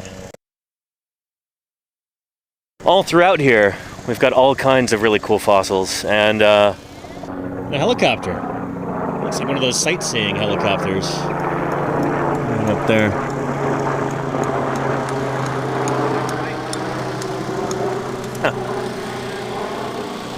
But this is a very scenic area. The spot where we've been camping is gorgeous. Just these tall spires of red rock around camp. It's like something out of a movie. It's beautiful. And we've got scenery like that all around St. George, kind of surrounding the town. Yeah, and these rocks mostly date back to the, well, we've got rocks going from the Silurian up through the Cretaceous in this region. But a lot of the more iconic rocks around St. George are from the Triassic and early Jurassic periods. So like the Kayenta and Moenavi formations. We're in the Moenavi right now. It's a pretty special place, you know? And these rocks record the beginning of dinosaurian dominance on our planet Earth, from the time that dinosaurs first start to really take over. When some of the creatures that had been previously dominant, things like Rawasuchians and Phytosaurs and Dicynodonts, they're no more at this point. They've pretty much gone extinct. And it's the dinosaurs' time to take over. This is their big break, is the earliest Jurassic. That's what's recorded in these rocks, and that's why one of the reasons why it's so scientifically important. And we need more Triassic and early Jurassic formations. Absolutely, Deathsaurus. Agreed. Yeah.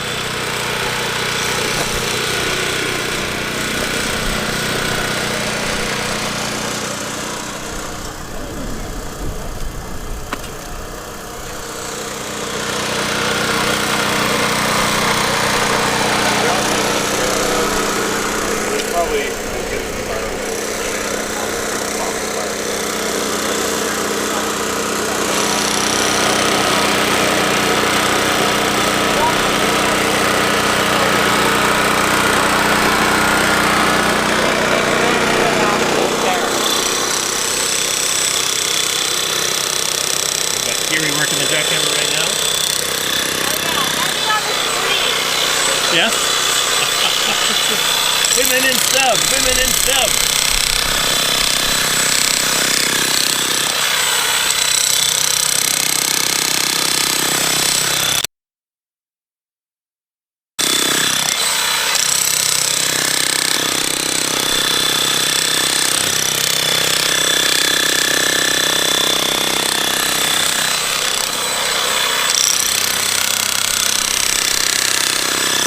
The idea to move that so you can flip it that way?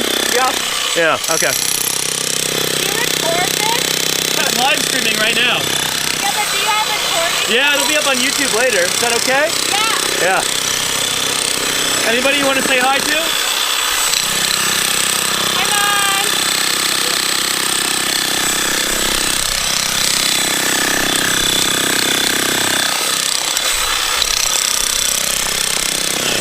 So the idea is she's jackhammering along here, getting rid of that rock so we can flip the jacket that way. So trying to create a recess right there. So scoop all of that out and then flip it over into the hole.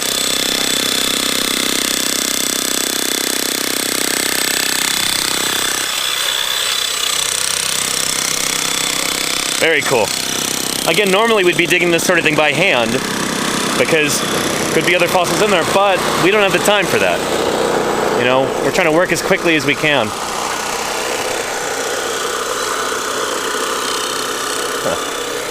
Whose glasses are those right there? I'm afraid they're gonna get stepped on. Oh yeah, those might be.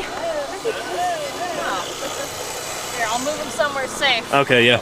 Smart. Safe being right I said that because I stepped on my sunglasses the other day and I know, I always completely sit on destroyed these. them. Yeah.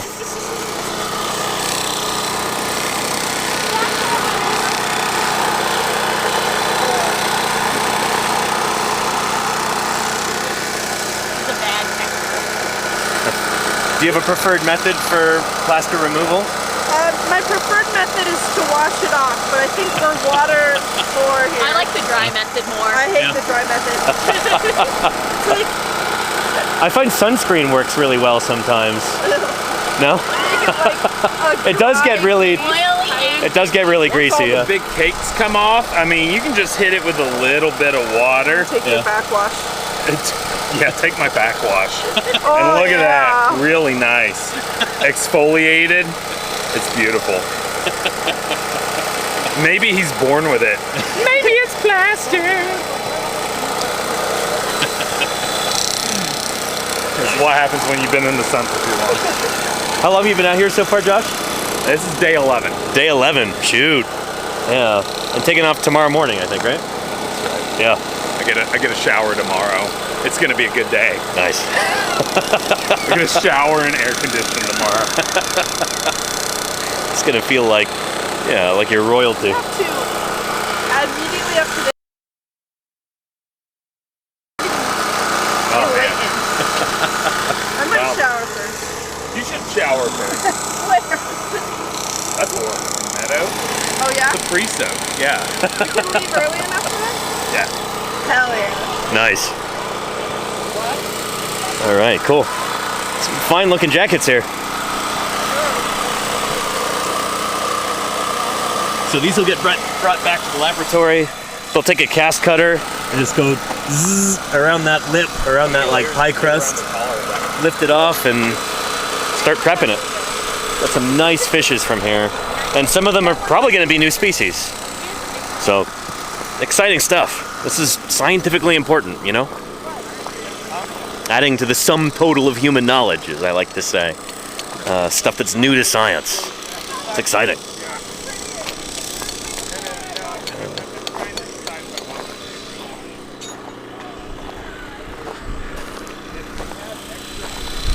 Ooh, nice job with the pedestaling here.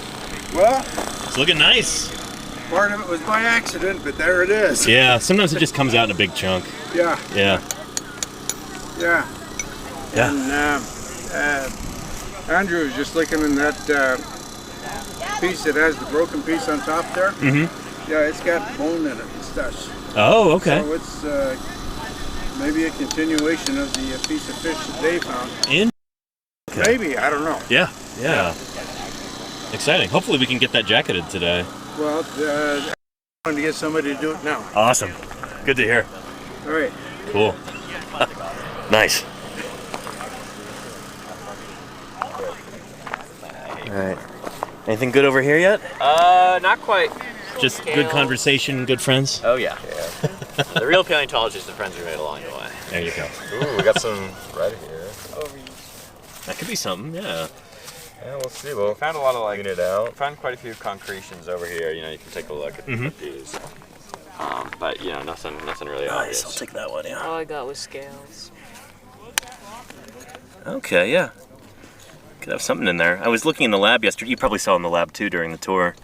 Oh, I just realized. Yeah? Oh, shit. It's fine. There is something in there. That's probably just another scale, actually. Yeah, no, it's fine. Yeah. What you were saying about the lab? Yeah, I mean, sometimes these concretions get prepped and there's stuff inside, so. Yeah. Nice, thank you. Well, I hope you guys find a whole articulated coelacanth in here. I appreciate just it. underneath the surface. Yeah. Let's go see that. Ah, and the generator has fallen silent. Let's go take a look over there. In a good way. Hopefully that means they're done with the jackhamming. You know, honestly, that's about as big as that Adocus we pulled out that time. And I use that photo in so many presentations. I'm like, look at my buddy Tyler and I. We're so strong. But no, that one's easy enough. I think we should get it Yeah, out. I was gonna say you want to go down? Do we have a spare wheelbarrow? There's a wheelbarrow right there, Josh. That yellow and black one. I just got to empty some rocks out of this one and we can go. Let's do it. For this one to get ready to flip, Yeah. what should I do? I've been here too many days without a shower. My hair, when I take it out of my ponytail, like stays in the shape. Same. Rough. That's okay. Feels like I've been straw. here, like day 8, no shower. The reality. You at least brought dry shampoo, right? Yeah, I know, right? I brought Yeah. dry shampoo, but it's just adding to the mix of It does. things in my Yeah. You get like a thin film. And you get like sunscreen mixed in there too, Oh, yeah, and yeah. like I got lots of things Yeah. going on up here. I've had like bug spray in my hair before. Just ugh, yeah. Yeah. Covering Anyway, that out for and it's weird. And then like when you finally wash your hair afterward, it's like all stiff. Right? It doesn't feel right. There's like, what I is need it a Yeah. gonna couple be? washes, I think. In Wyoming, I did last year. I think it was 35 days without a shower. That's Oh my insane. god. It was nuts. I think yeah. I would die. But yeah, after I took my first shower, my hair is like just wanted to stand straight up.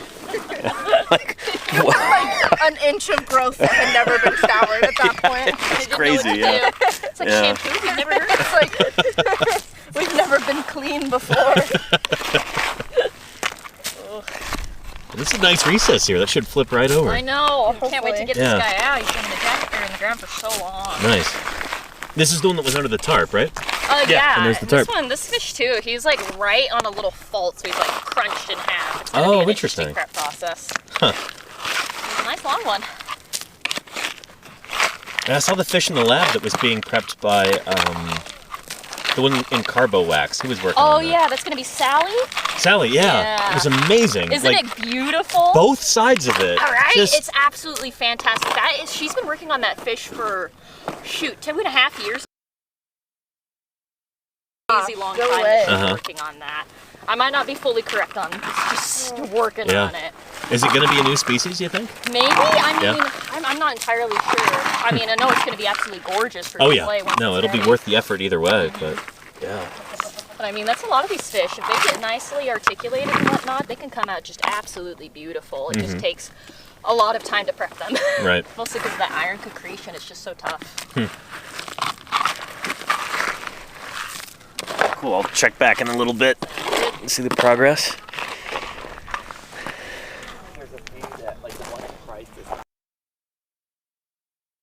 Price or green? Let's go up here. Yeah. It actually is, yeah. I'm gonna get some more water too before I forget. And how are you doing, chat? Let me know. And Hogan, that's almost exactly what I do with the wet wipes. Yeah, I made sure to bring a ton of those on this trip. That's an essential item I found.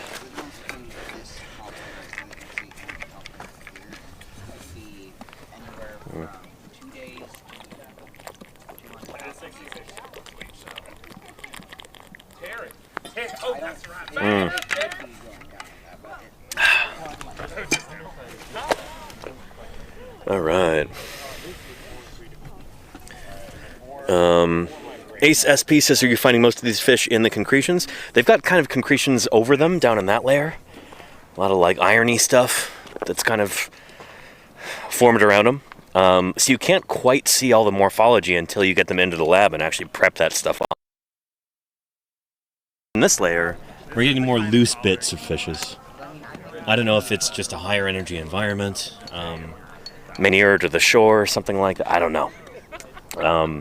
This is also where we've been getting other vertebrate remains, including some bits and pieces of different dinosaurs. Mostly teeth, but some tantalizing fragments of what might be dinosaur limb bone as well. So, exciting stuff. Yeah. And morphology is your favorite part of paleontology? It's one of my favorite parts too, Ace. Yeah. Yeah.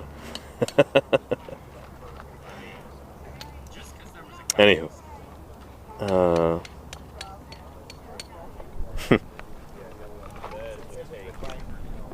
And there you go. This is true. Yeah.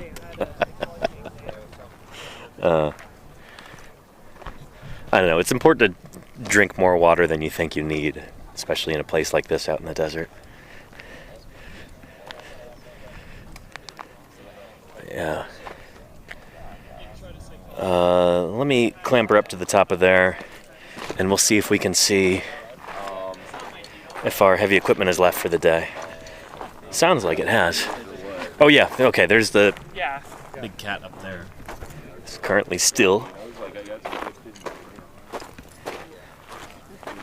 Let's do that, and we'll do a quick little station break too. Here we are. We're in the middle of St. George. There is the St. George Dinosaur Discovery Site Museum. We did stream from there yesterday, if I may say so myself. Not talking about, like, I did a good job particularly, but we got a really awesome tour from museum curator Andrew Milner. If any of you missed that yesterday, check out the VOD. It was spectacular. I think you'll really like it. So that's the Discovery Site Museum. That is built over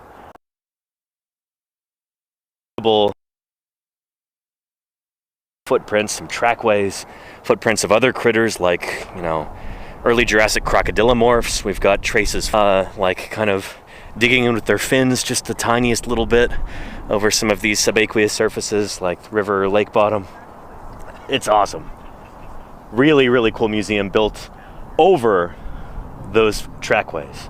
So the trackways are still in place where they've been for 200 million years, just built a building on top of it. Really, really cool. And some of those beds continue across the street to over here. including where we are right now. So we've got fossil footprints, we've got bits of dinosaurs here and there. They're rare, but they're here, and they're important because these are dinosaurs that have not been named yet. We've got all kinds of fossil fishes, mostly these like ganoid scale fishes, what we call semi-anodids. Picture like a carp, but like with armor on it. They're not actually related to carp, they're related to gar. But if you're trying to picture what they look like, picture a carp with little armor scales all over its body. Those are semi-anodids, and they're everywhere in here. Yeah. Again, we're trying to excavate whatever we can here before this whole site gets bulldozed and destroyed. The city is going to be building a power station here, and we've got a few weeks to try and salvage whatever we can, and I'm trying to get people excited about this.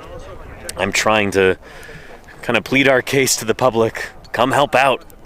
Donate if you can, volunteer if you can, or help spread the word, because once this quarry gets opened up further, we're going to need a lot more volunteers to go through this, try and find these fossils, and see what we can save, you know? Yeah, I'm glad you're watching right now. And P-Bound says, what habitat did it used to be? So this is basically the shore and near shore part of the lake. So like the shallowest parts right around the edges of this giant ancient lake that today we call Lake Whitmore. It would have been the size of like maybe Lake Erie. Enormous lake in the middle of the continent. And you had fishes swimming around doing their thing. You had invertebrates living their lives. And you had dinosaurs coming in, walking along the shore, swimming in the shallow part of the lake, leaving footprints on the shore, and also on the muddy lake bottom. Some of those footprints are swim traces. So I can actually show you some of those over there. Some of them that we've collected so far.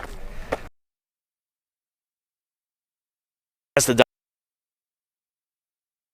swimming,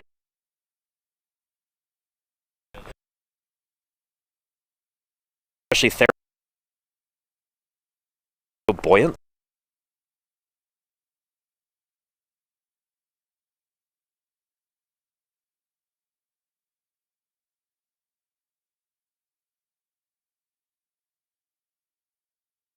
So we've got one toe, two toes, three toes. As the animal was swimming, those toes are striking the bottom and they're leaving these gouge marks. So this is upside down.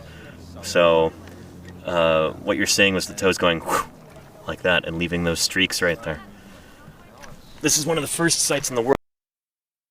Yes, indeed, dinosaurs did swim, and they were pretty good at it too. Oh yeah, exciting stuff.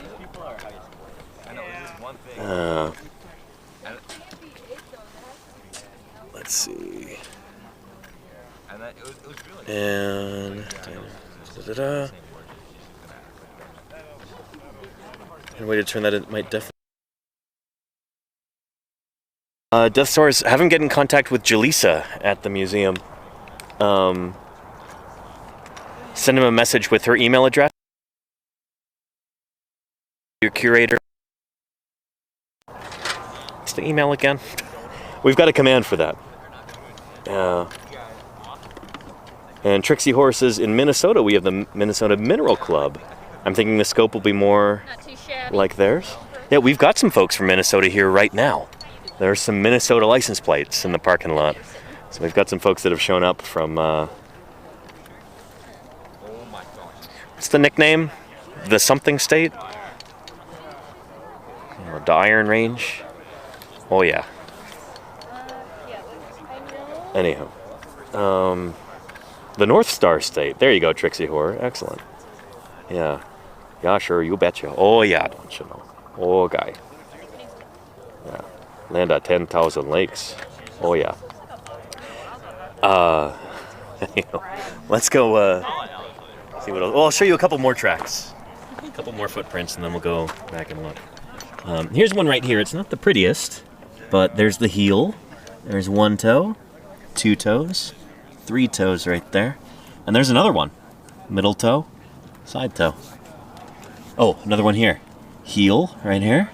1 toe, 2 toes, 3 toes. Isn't the best for seeing these right now. So they look a little bit subtle at the moment, but they're here. And those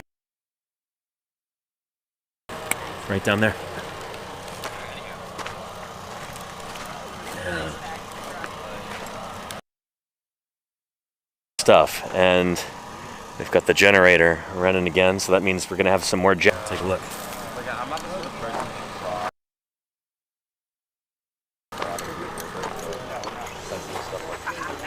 Ooh. Yeah, I don't know what it was. Kind of junky though. Great. I didn't get Charlie Buses to any, but not for that.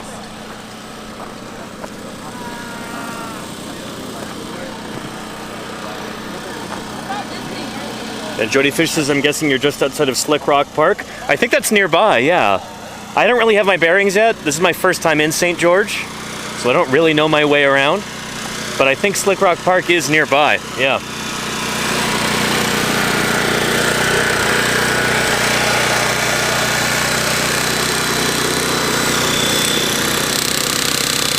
Some more jackhammering here.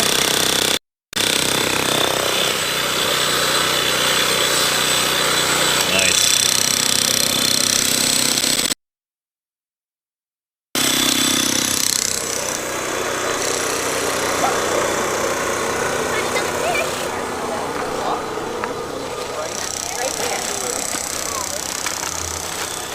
All right. Loading up the dry bag with some more plaster. Yeah. Hydrocal, it's the good stuff. It is the good stuff. Yeah. Yeah, we don't mess around. It's a fancy place. Oh yeah. In case you couldn't tell. Here, actually, I'm gonna use that as a garbage bag if that's okay. Go for it, Clean up Dave. some of the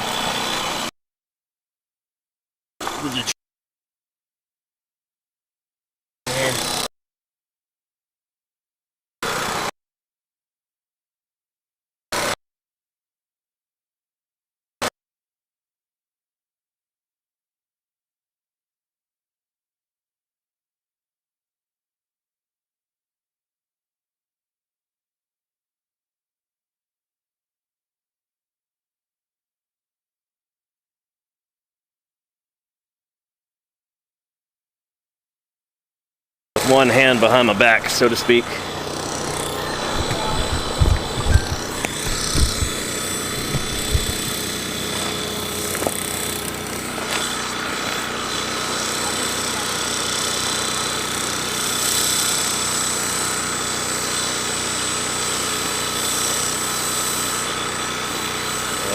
Exclamation mark tech, what does that mean? Did we lose connection or something?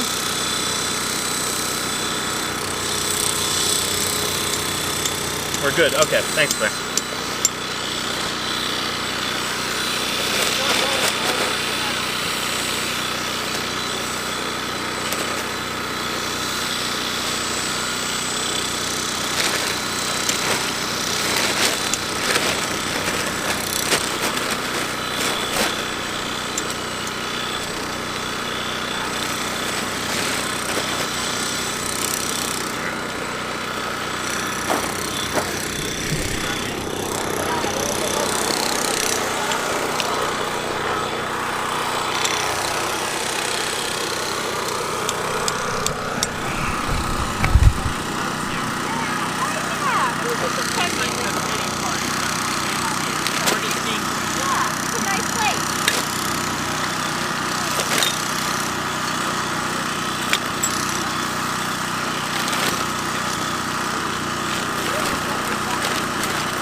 That's good enough for now.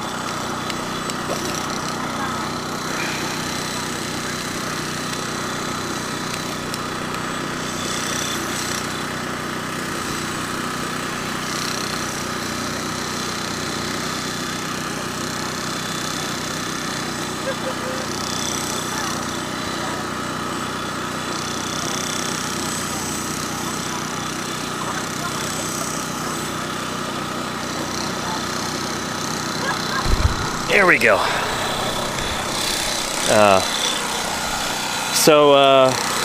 We had a question about all the jackets here. So each one of these contains a fossil fish.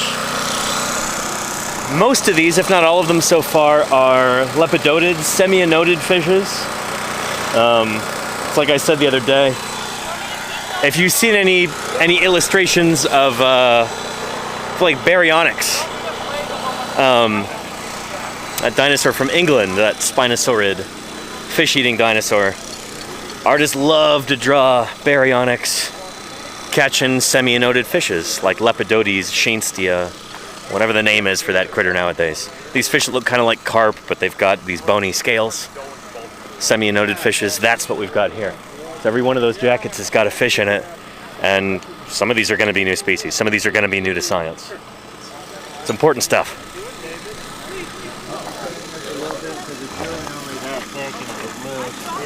There we go, jacket on this guy. Nice. And some bandages. You gotta mummify it. All right. Oh, you want to use gypsum? Yeah, it's probably come on up. We tiny. should. We don't need any big for that. That's No, I told him. I said, you know, don't go big. I stopped a group the other day. They were making this thing, and they only had something about smaller than the size of this. It's like, especially with limited storage space. Think downside. Yeah.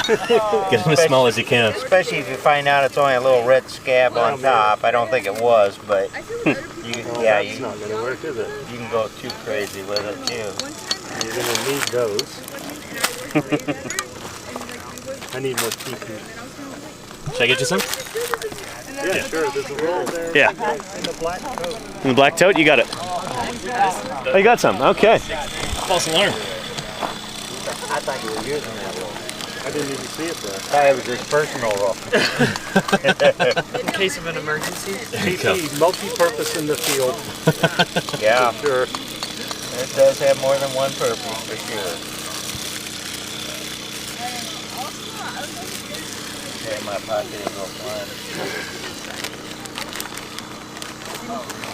Okay, and I got the number in there. SQ280. Nice. That's our 80th specimen off the surface. Favorite stupid fish, or what do you call it? 80th.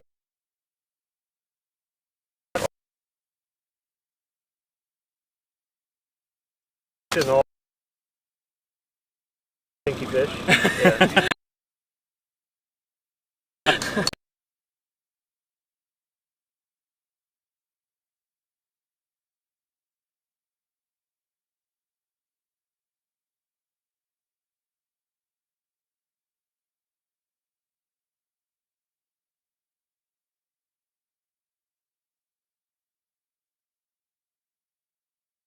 Leslie Kong. Jim prepped that. Oh, very nice, Jim. Wow. And he's working on that big phytosaur skull with the Frankie. It has the Frankie. Frankie. Frankie's the name? Yeah. Nice. Pathology Wow, on the you do skull. fine work. Yeah. That's Yeah. impressive. Yeah. Yeah. Would you do me a favor? Yeah, sure. Could you get a shot of this going on here? You bet, yeah. Yeah, let's do it. This is actually my first field work. It is. Really? Wow, so you've just worked in a lab before. Could have fooled me, you know? He just waits and they bring it to him. Yeah.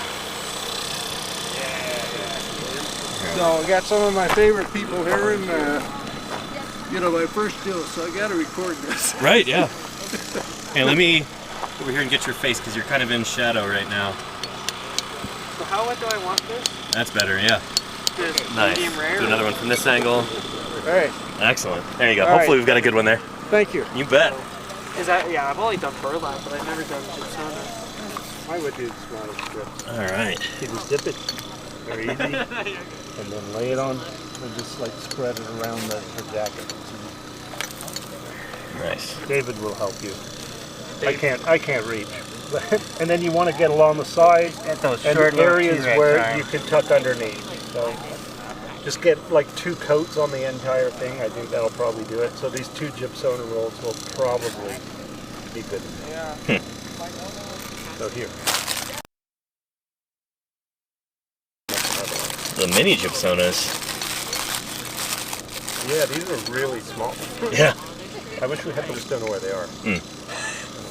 But this is the sort of thing that we've got on the Amazon wish list, so Yeah. if anybody's feeling generous, they can purchase some off of the wish list, and we could really use them to help collect some of these fishes like this. Do people know what these gypsonas are used for? What's that? Do people know what these gypsonas are? I think, yeah. Well, they're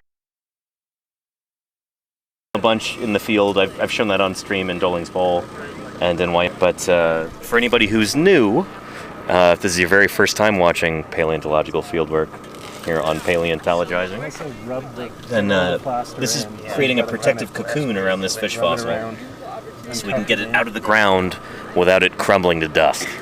This is an essential part of the collection process. Speaking of Wyoming, my brother used to live there. Really? What part? In Cheyenne. Cheyenne, nice. And they have rodeo days, I think it's called. And when there, I ate a rattlesnake hot dog. Oh, yeah, okay. That sounds very Wyoming. Doesn't that just scream Wyoming? It does, yeah. Not as a hot dog though. It's good. It's good. Yeah. Oh yeah. It actually the meat's Properly prepared. the meat. Yeah. It actually tastes good. Yeah, I had it in Salt Lake at one of those beast places. Beast places that sell all meat. They had like carnivore night, and they bring you slabs of hot slabs of pineapple, which was the very best, and then all kinds of meats. And you know they'd come around with stuff, and then they'd carve you up what you wanted. And yeah, I had rattlesnake. Brazilian restaurant type deals. Yeah, it was a Brazilian.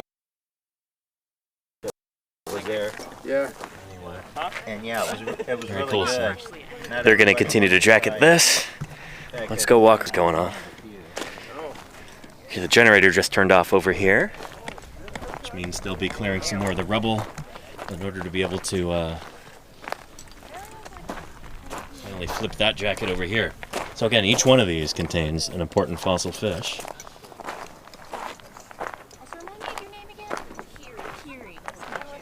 Hannah. I'm like hearing you around. I'm like, I keep missing it. Yeah, it's a funky one. Nice. Looking good over here. Slowly but surely. Yeah. We gotta scoop out the border, trench it out, and then maybe see what the surface actually looks like, and do a little extra hammering. Can you be a dog with me? Yeah. I'll grab a shovel. I think you're gonna Nice. have a resistant layer here too, so this should come out pretty even. Yeah, I was feeling it. Yeah. Having to put your back into. Yeah. Got stuck a couple of times. You see me wrestling with the jackhammer? You're so strong. So strong. So big and strong. So many muscles. Right around the resistant layer, I've been having to kind of alter my angles and everything.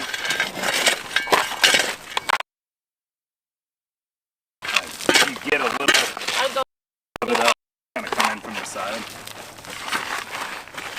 Yeah, I'm gonna question what's in this jacket. Another. All fish. So many fish. Oops, all fish. Yeah, so again, this is the remains of an ancient lake, Lake Whitmore right here. So in this particular kind of greenish layer, almost everything that's coming out here is fish so far.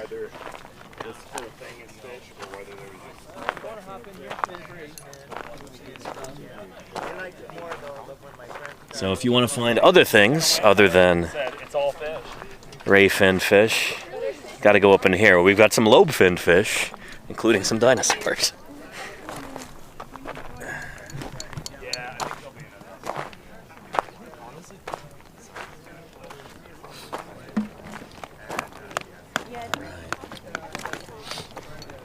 Check in over here with Janet and Co. Anything good over here so far? We found what looks like a spine, and we're trying to be Ooh, careful. nice. Digging it out. Currently, we've got it covered with this shovel so it doesn't Nice. break Smart. or anything. Yeah. So we're just trying to dig this section out Mhm. to carefully excavate it out. Excellent. That's fine. We do get like freshwater sharks in here too, so it's a chance it could be a shark spawn. Should be pretty neat. We won't know until, well, maybe until it gets into the lab and gets prepped.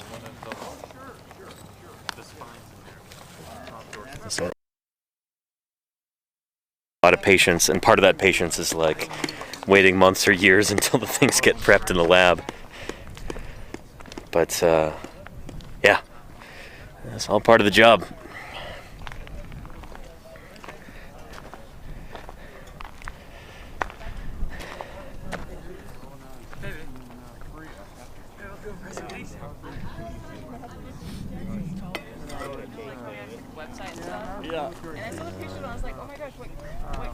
One order of gypsona on the way to Jaleesa and St. George. Thank you.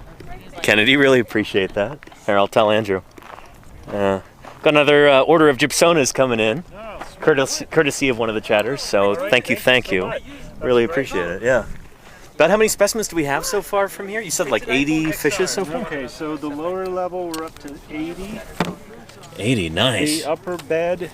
Is it all fishes in the lower? All fish in the lower. Okay. And of course, a lot of fish in the upper. Uh-huh. We just cataloged number 59. Nice. From the upper? Yep. Okay. We're up to 5 in the plant bed. Nice. We're about 15 specimens on the lower track horizon. Okay. Are those the ones that are up there on the hill? Not those ones, but the ones we've already brought over to the museum. Oh, nice. Okay. And then float specimens. We have 2 specimens from right here where we're not. That was a different number. 17. We're about 25 specimens from float. Nice. So basically collected out of the debris pile. Uh-huh. Or just laying around on a slope on this hill. We would call this hill Chapman Hill. Chapman Hill. Yeah, named after the previous landowner. Okay. Who let us collect fossils on his property. Very cool. It's a good way to honor him, yeah. Yeah, so we did that. So we used to call it Jensen Ridge, Chapman Hill. Uh-huh. We kind of named it after all the locals. I like that, yeah. So call that the Darcy Stewart property, LDS Church, LDS track site. Nice. Because they were supposed to build a church on that hill. And they gave the land to... They did a land swap with Darcy Stewart. Nice. Okay. So, yeah. And then, of course, now all this land is transferred to city. Uh-huh. The city purchased this land off Jeff Chapman. Gotcha. And then Jensen Ridge, he made big donations. Mm-hmm. Received tax write-offs as well. Nice. Of course, that ridge is gone. Mm-hmm. That's where the Smiths is located. Gotcha. The grocery store is there now, yeah. Yep. It's cool that, like, it's because of the community and people in the community being generous that, you know, this work was possible in the first place. It's important to highlight. So that's why I'm trying to do that. All right. Cool. Thanks, Andrew. Yeah. Yeah, 1 minute, that's easy. I've done 1 minute pitches for my research many a time. Yeah, so And fall machine. Yeah, we haven't had anybody using gloves for jacketing. That's more of a Doling's Bowl thing. That's more of a Utah Assistant State Paleontologist Don DeBlue thing. Andrew! Yeah.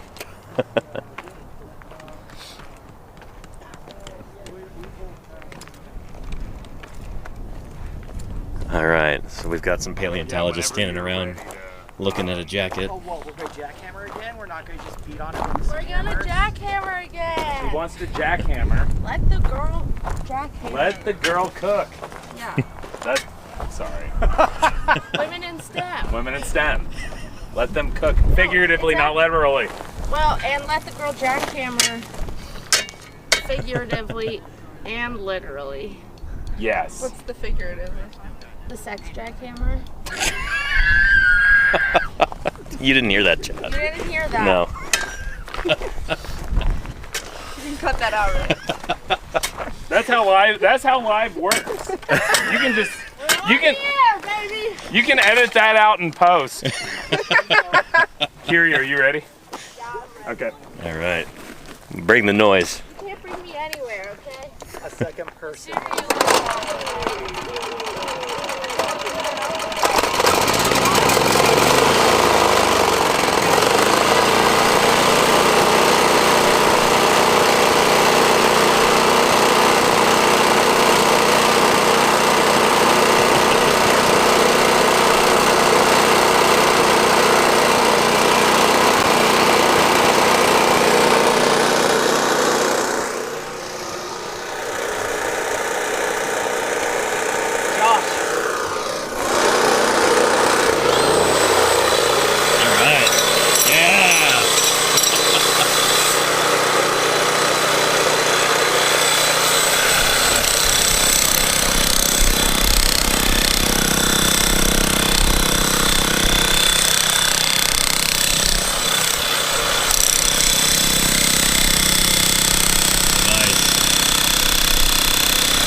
Nice, yeah.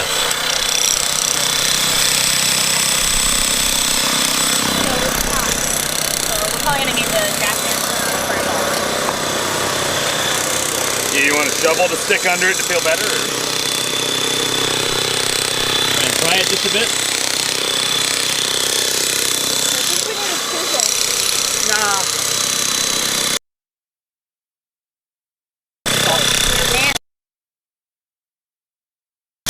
Nice. You want to do it?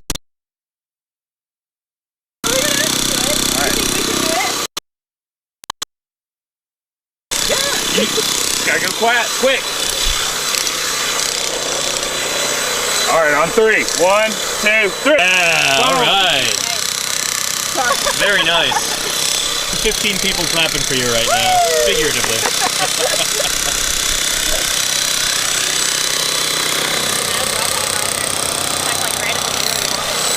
So that's how you do a jacket flip. So next step is they're going to be paring that down, removing some of the rock from here. Trying to get it a little bit more thin and lightweight, and then they'll put a lid over it.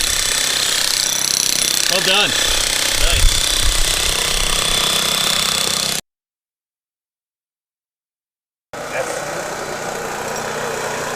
Oh, SQ.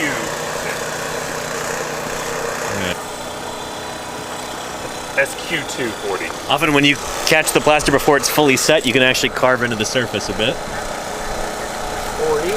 Nice. Yeah, SQ2. Beautiful. Man knows what he's doing. Yeah. Look at him. Seasoned professional. Seasoned professional. Day 3. Day 3 knowledge right there. And this was 66? Or was that one 66? That one's 66 over there. What is this, amigo? Might go with it. That's it. It says mill pool. Let's see what. I feel like this one had a label on that side. Oh no, this was the one that they hadn't numbered yet. Oh, so that's it right. hasn't got a number No yet. number. Let me show you, Pimp Cat. Let's go meet Thrill House. Yeah, so this is heavy duty rock saw right here. Thrill House. Up. Yeah. They actually had enough space so it didn't get truncated to Thrill Ho. Got the full Thrill House there. Yeah. Alright, yeah. You want to just go on either side and look it in?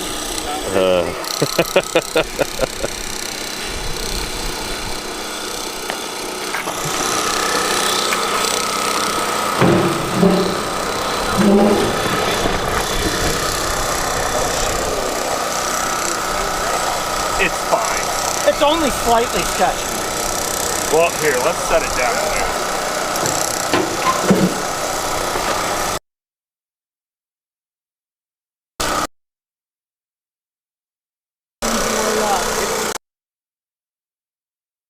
Here, but now that the sucker's in there, I don't think so.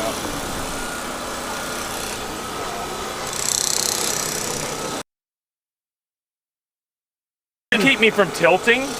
Like if you get on this, if you get on that side.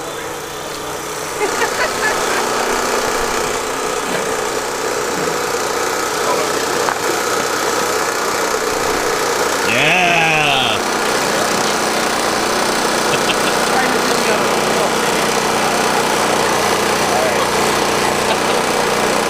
Hold on. Fell right into a tank trap there. Oh, we're back in the truck right up here. So Josh is gonna go fetch the pickup truck. Yeah, it's gonna be great. How you doing, cowboy? Pretty good, man. Yeah. Awesome. Cool, so he just showed up this morning. Goes by Cowboy. Professional photographer. So he was taking some action shots of a bunch of stuff going on here. And maybe the museum might be able to use some of those for some promotional stuff, you know? Yeah. Yeah. Do you talk to Andrew yet about the photography? No. Let me go talk to him and let him know we've got a professional photographer here who just got a bunch of good shots. Because who knows what the museum might be able to use them for, you know? Yeah. Yeah, cool. All right. That red area right at the top. I've heard it's like pretty safe now. Yeah, that we have. That's not coelacanth. It's the coelacanth bone that we just got it out of the ground. It's a bit mushed, and it's got lots of glue on it. I can tell from the lamination in the bone and the ornamentation over in this area that it's definitely coelacanth. All right. And it's not that bizarre looking bone that we found last week.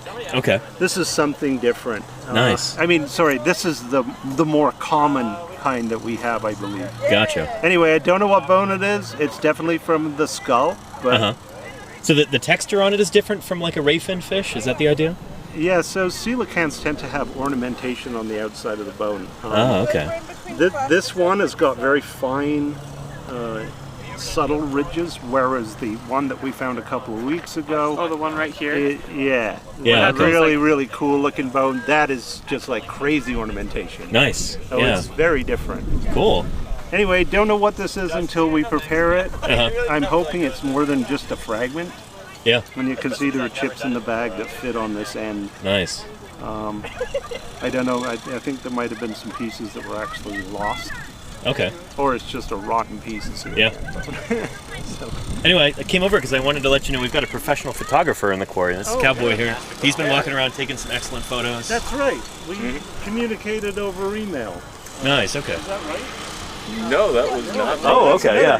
Yeah. Anyway, you've got some... No, but some yeah, and I can get to you about the pictures and everything else and give you all the digital copies and everything so you guys can use them. So you've got our email address and everything, so you could send I have 8 email addresses, but I can give you... Deputy Curator?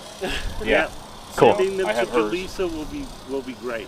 I can also put them on a flash drive for you guys. Okay. You know, like I can do maybe the 3rd day that I'm here. I'll be here 2 or 3 days, so... It's going to be some big files, right? So, yeah. Yeah, the last day I'll just throw everything onto a flash drive, guys. Cool. And get with, you know, you or her. So, you know, yeah. Trying to... Oh! Yeah, Here, let's go run over and see the truck. But trying to, you know, facilitate connections here and...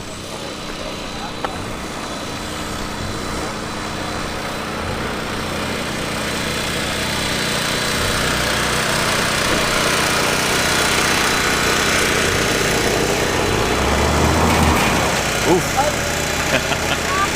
Throw that thing in 4. Lock those hubs.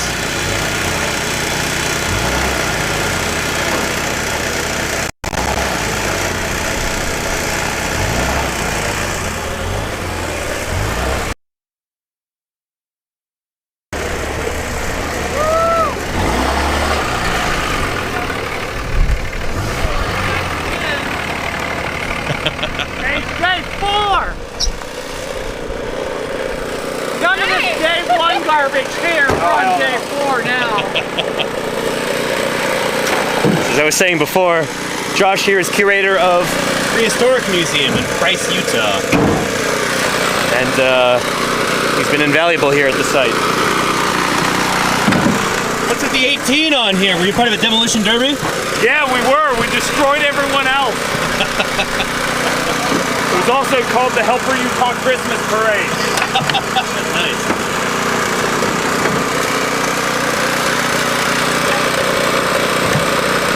I love all the little accoutrements on a vehicle like this. Make it a little more field ready, like these hooks, off-road tires.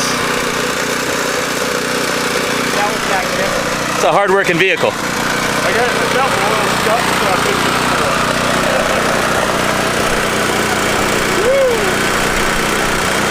Choo choo. Should we turn the generator off for now? Yeah, we're good, John? Okay.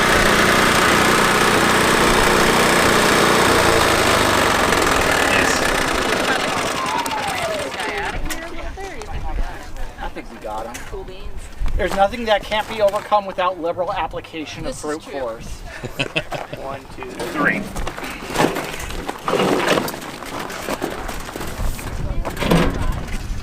almost like a waste to put it in the wheelbarrow. I know. We could, if we had the truck over here, we would have just. I know.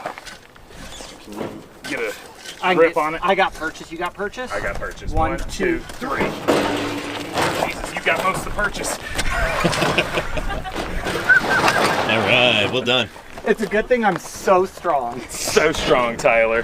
That's my Uncle T right there.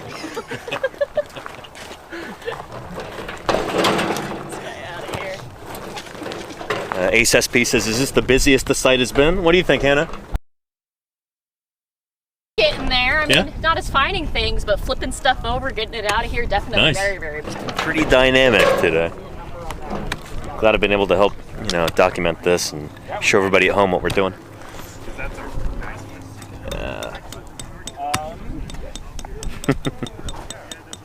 Might be a question for Hunter. Hunter, do you remember the name or the number on this one?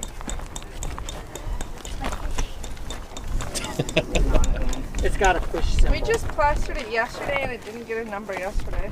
I love how brick-shaped it is. Right? It was perfect. Yeah, it was rock solid. It's like something you'd pull out of a narco submarine. Because I feel like it had a bag associated with it. Well, there's this bag laying here, but it Does it have says a number in it? It says tracks. Oh, 67. We have a lot of recycled bags, so it's 67. Oh, okay. Yeah. Nice. You need a hand? All right.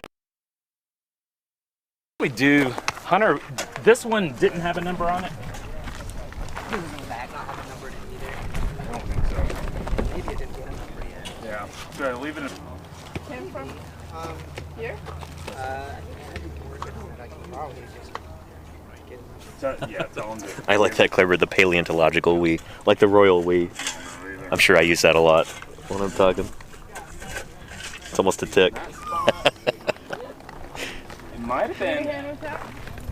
Yeah, I'm Does struggling. this go all You the got way? me. You spot me? Oh, you actually want me to No, you're good. I wonder if this was Jake or Joe.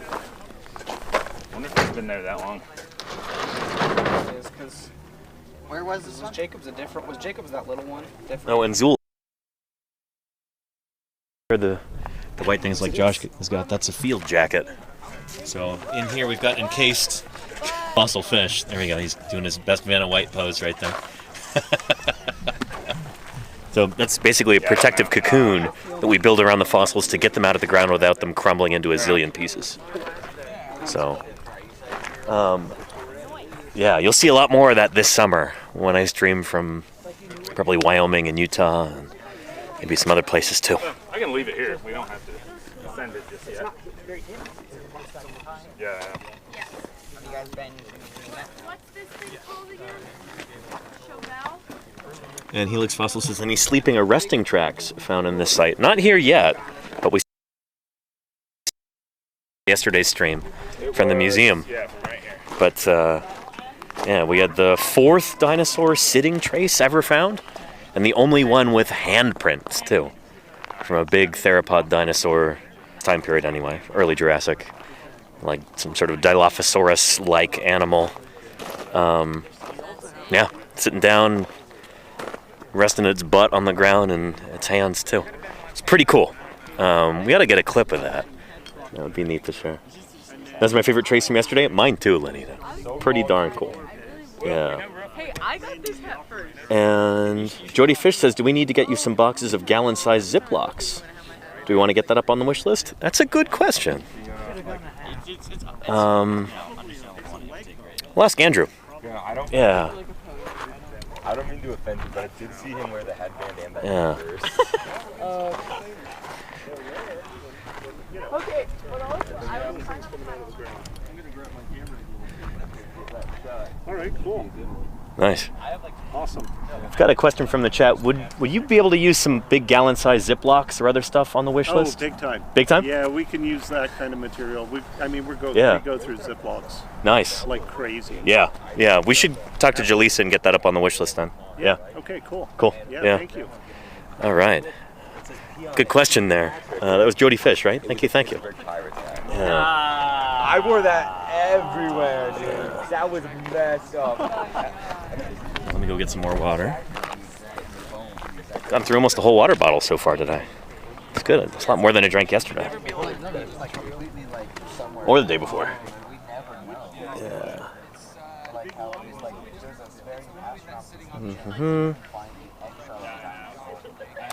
Any day on the timestamp. So that would have been almost at the end of yesterday's stream, Claire. When you got time, you know? Or if somebody else wants to clip it, they can.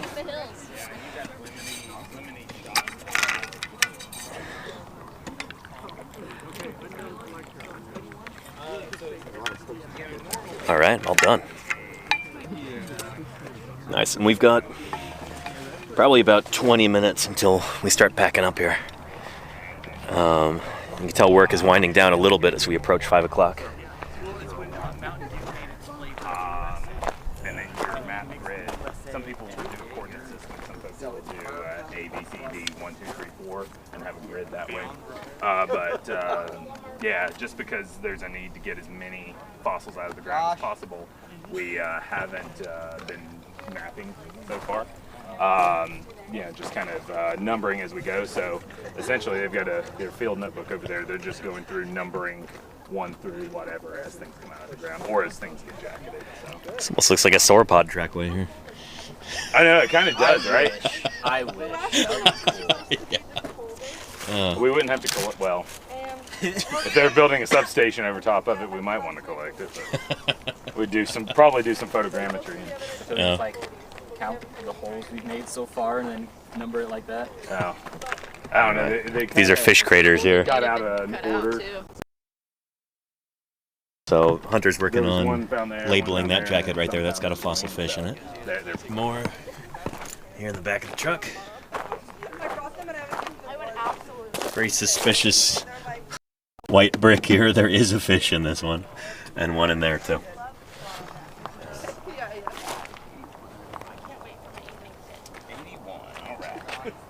Yeah. That's a problem. Yeah. With that. Yeah, I'm gonna come look at that in a second here. I know, I have no idea. And then, And you had an antler. you don't know where it went. How do you know you just? Oh, I see what happened. Okay. I wiped it down, but Yeah, it's a white t-shirt that was like someone's that was still white, and a white headband that I wore around my thigh. For the garter. A garter, and then I got paper towels and taped them over my shorts like a skirt. I love that so much, though. What was the concept for the costume? This was me and Tyler's wedding.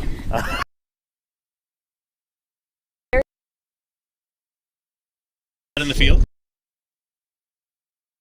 It Love was. field weddings, you know? Yes. Yeah. Nothing. It was absolutely not kid friendly. Yeah, I saw him and it's crazy. He posted?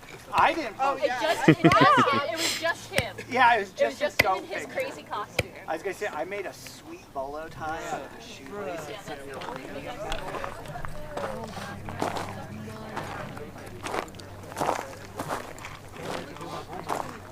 okay. Which country was that? Like that was All right. What? Okay, there you go. Have you guys got that complete coelacanth yet? Sure. One could say. One could say. Of course, the real articulated coelacanth was the friends we made along the way. Yeah. The if one was willing to twist the data far enough, I'm sure one could argue that in fact there is a complete coelacanth here. Especially if you get a geophysicist involved. Right. But shoot, if I said the real Sarcopterygian fish was the friends we made along the way, that would be technically correct. yeah, absolutely, absolutely. But Anyway. yeah, nothing really that noteworthy. Yeah. Has the We'll chat get said there. anything fun? Oh yeah, for sure. Yeah. Anyway, yeah. Yeah, thanks for letting me interrupt you guys. Yeah, no problem. Yeah. I'll go away now.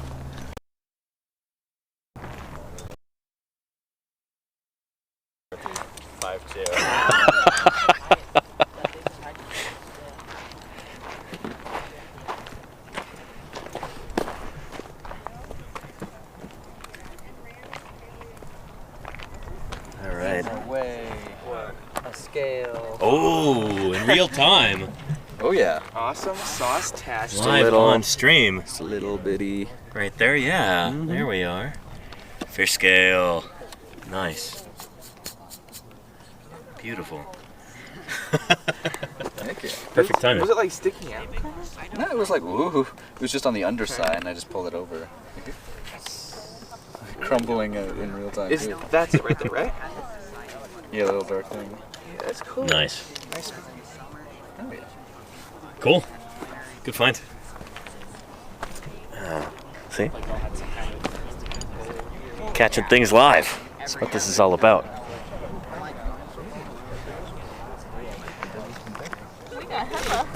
How goes the fish extraction? It's going good. Nice.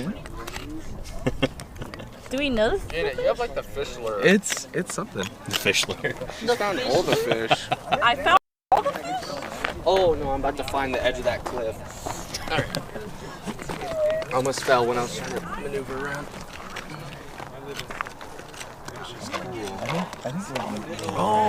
Oh, Cyan Streams. Bullet, you're here in the chat. It's good to see you.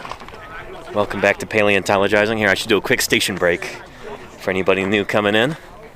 Got how many people watching? 426? Not too shabby. Yeah, welcome to Paleontologizing. Welcome to St. George, Utah. We're here doing an emergency excavation across the street from the St. George Dinosaur Discovery Site Museum. That's what that structure that you see just over that dirt berm with the multicolored triangles on it. That's where we were streaming from yesterday at the museum. This is kind of a continuation of that same site. So they built that building over a dinosaur fossil track site, and those same rock beds extend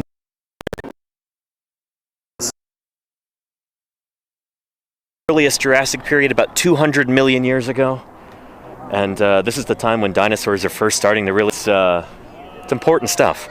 Here, not only do we have fossil dinosaur footprints and swim traces, too. The remains of, well, the marks left by dinosaurs as they're swimming, and their feet are kind of impacting the muddy bottom of the lake. But we've also got a bunch of fish fossils. Some of them are in the back of the truck now. We've got the remains of different invertebrates, some dinosaur teeth, and bits of dinosaur bone, too, from this upper layer up here. We're trying to excavate whatever we can and salvage, save these fossils before this becomes a construction site, before it gets bulldozed by the city and turned into an electrical substation. So this site is slated to be destroyed, which is why we're here. We've got paleontologists from across the country.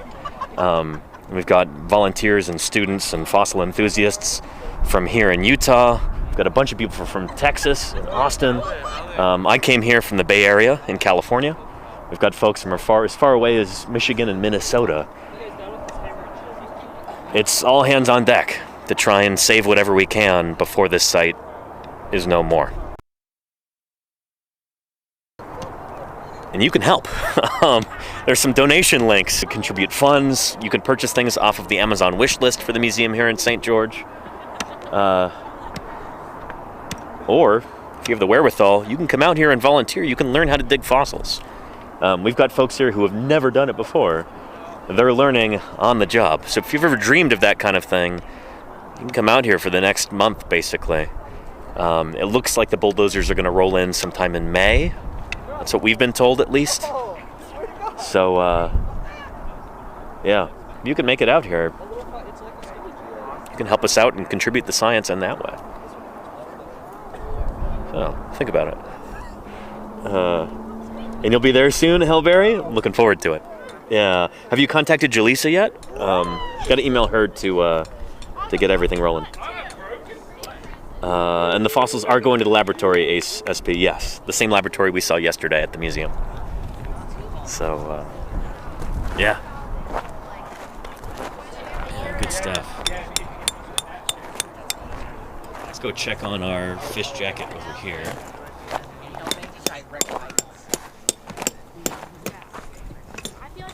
I wonder if we're going to try and get this one flipped before the end of the day. What was it? It was 23. Yeah. It's only been a year now. If we do end up getting it flipped, we probably have to put a tarp on it overnight, just in case it rains or something. This is coming out. This is Yeah, we're gonna get this today? We can't pull it out tonight. Shh, you watch. We're gonna be here until it's ready. Should we start mixing plaster? Uncle T, are you about ready? Yeah, by the time you have the plaster mixed, I'll have this clean and ready. Let's go. Nice. So since this is a large jacket, we're gonna put some side strips around this thing before it, and maybe even try to do a bit of an undercut so the thing doesn't, all the rock doesn't spill out when we try and flip it. We've got a name for that in the biz. We call that a bad flip. We're trying to avoid that as best we can. Nice little scale. Oh, cool. Just a little tiny yeah, look baby at that. one. I saw that glint in the sun. Yeah, here. Very nice. Popped out again. Oh, that is beautiful. Thank you, Hannah. Wow. Look at that. And you can see the kind of that iron halo around it. Very cool.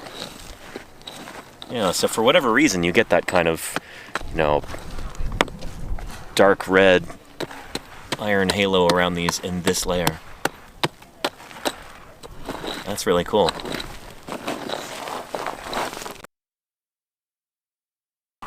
Here, let me, do you want to save this? Should I, Keep it. Cool, okay. Yeah, let me go put it with my stuff over there. You can use that as a visual aid if anybody asks what the scales look like. But yeah, take a look at that. Very nice. One of the scales of these armored fishes, these semi-anodids.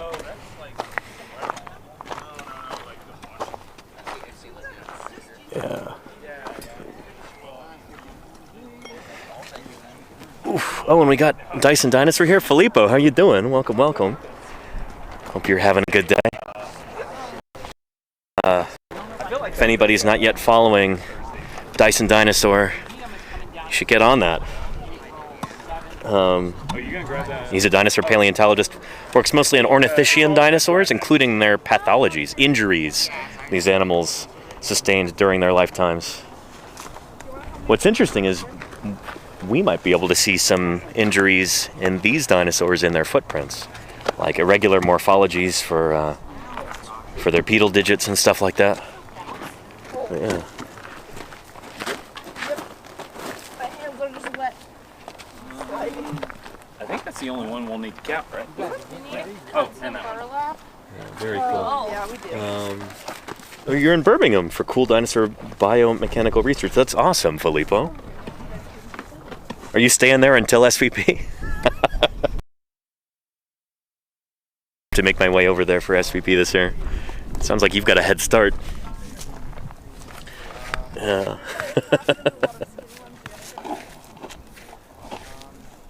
By the way, Hannah here, I think, does D&D, right? Oh, sure do. Yeah, nice. Do you know Filippo Bertozzo? That name sounds super familiar. I think I used to follow him back when Twitter was Twitter. Yeah, yeah. But I need to see if I can reconnect with him on Blue He's on Sky. Twitch now, and he actually does like paleo-themed D&D stuff No sometimes. kidding! So, How fun! yeah. Actually running a campaign right now, or rather my partner is, and we're using Dr. Drolin's Dictionary of Dinosaurs, David Hone, and a few other folks as well. Oh, cool. So Okay. we're always getting that paleo stuff involved. Nice, nice. Awesome. Is there a place where people can follow you? Yeah, so probably Punk Paleo on Blue Sky or Nice. Mastodon would be the best. Cool, cool, cool. Yeah. Well, get on it, chat. Yeah. Let's see what else we got going on over here. Kiri's working it off. Yeah. So do you just do a lot of... Yeah. So I do a lot of field work. I, publish papers too. Oh, okay. Yeah, mostly on dinosaurs, but I'm branching out to a few other things too. Fish. Getting in, I guess. Mammoth. Like, gonna do some Pleistocene mammals back in California. Who are you working with out there? With the Children's Natural History Museum of Fremont. Oh, But okay. we're working on hopefully building a big Irvington Pleistocene fossil museum at some point in the next few years. Cool. So it's going to be a huge project, but we've got the type locality for the Irvingtonian land mammal age out there, and yeah, trying to reopen the sites and that kind of thing. So yeah.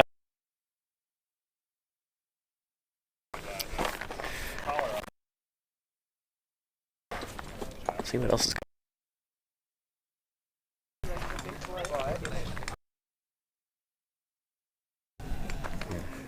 got Whitney threatening Josh with a big knife. Yeah. Cut good. Yeah. Roll faster.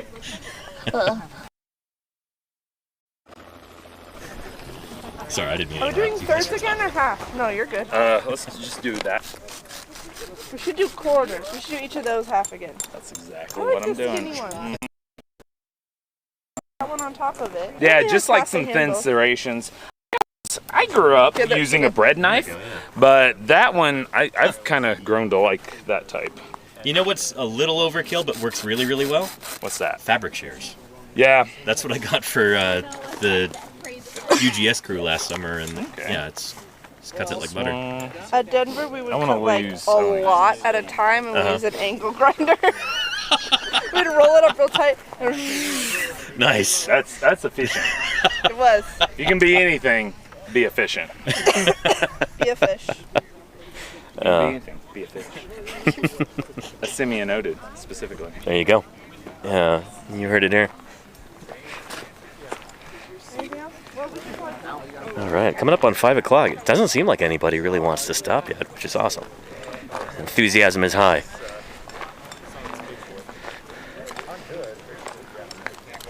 Three then. Yeah, actually, okay. I'm a little bit tempted by that flat of bottled water over there. I ran out of water earlier, but I normally don't drink bottled water. I don't see the point.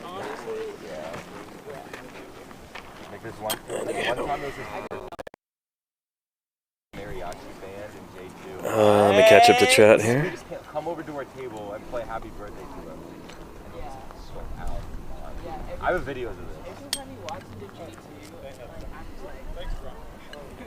Y'all see your friends around St. George and the dragon or dinosaur. There you go, Kennedy. Yeah. That was not me. There's something so miserable. I don't like it. Also, yeah, y'all should come over sometime. I'll cook for y'all. Also, there's this one worker there with my battery and it. No. Yeah,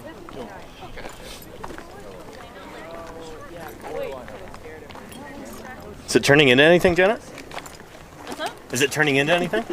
We're just trying to get it out. Yeah. That's the main thing. It's tough when it's in like such a deeper layer like that. And this rock down here is It's really tough, yeah. Yeah, so we're trying our best to like make like some sort of jacket over here. Oh, nice. Okay. Really get it out. But yeah, it does look like a spine. Could be a shark spine. Most likely. Yeah, cool. Like I hybrid do- not shark. Yeah, I do research on sharks from Texas. So Oh, cool. So this is right up your alley. yeah, I can never escape sharks. I got the right woman for the job. Yeah. Yeah. I can never escape the sharks. Do you want like a hammer and a chisel or something, or? Oh, we have one here, I believe, right? Yeah, we have. Yeah, I was gonna say we have. Sorry, not here. to backseat drive or anything. Yeah, but, we're just trying to be careful. Yeah. Nice. Very cool.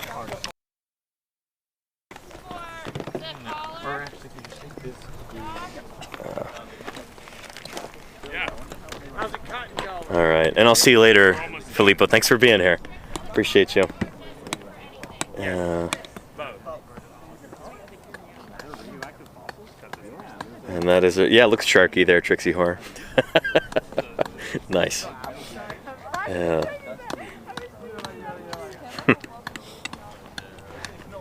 Let me climb up here and kind of give you an overview of the site. And I'll show you where our satellite dish is set up today, too.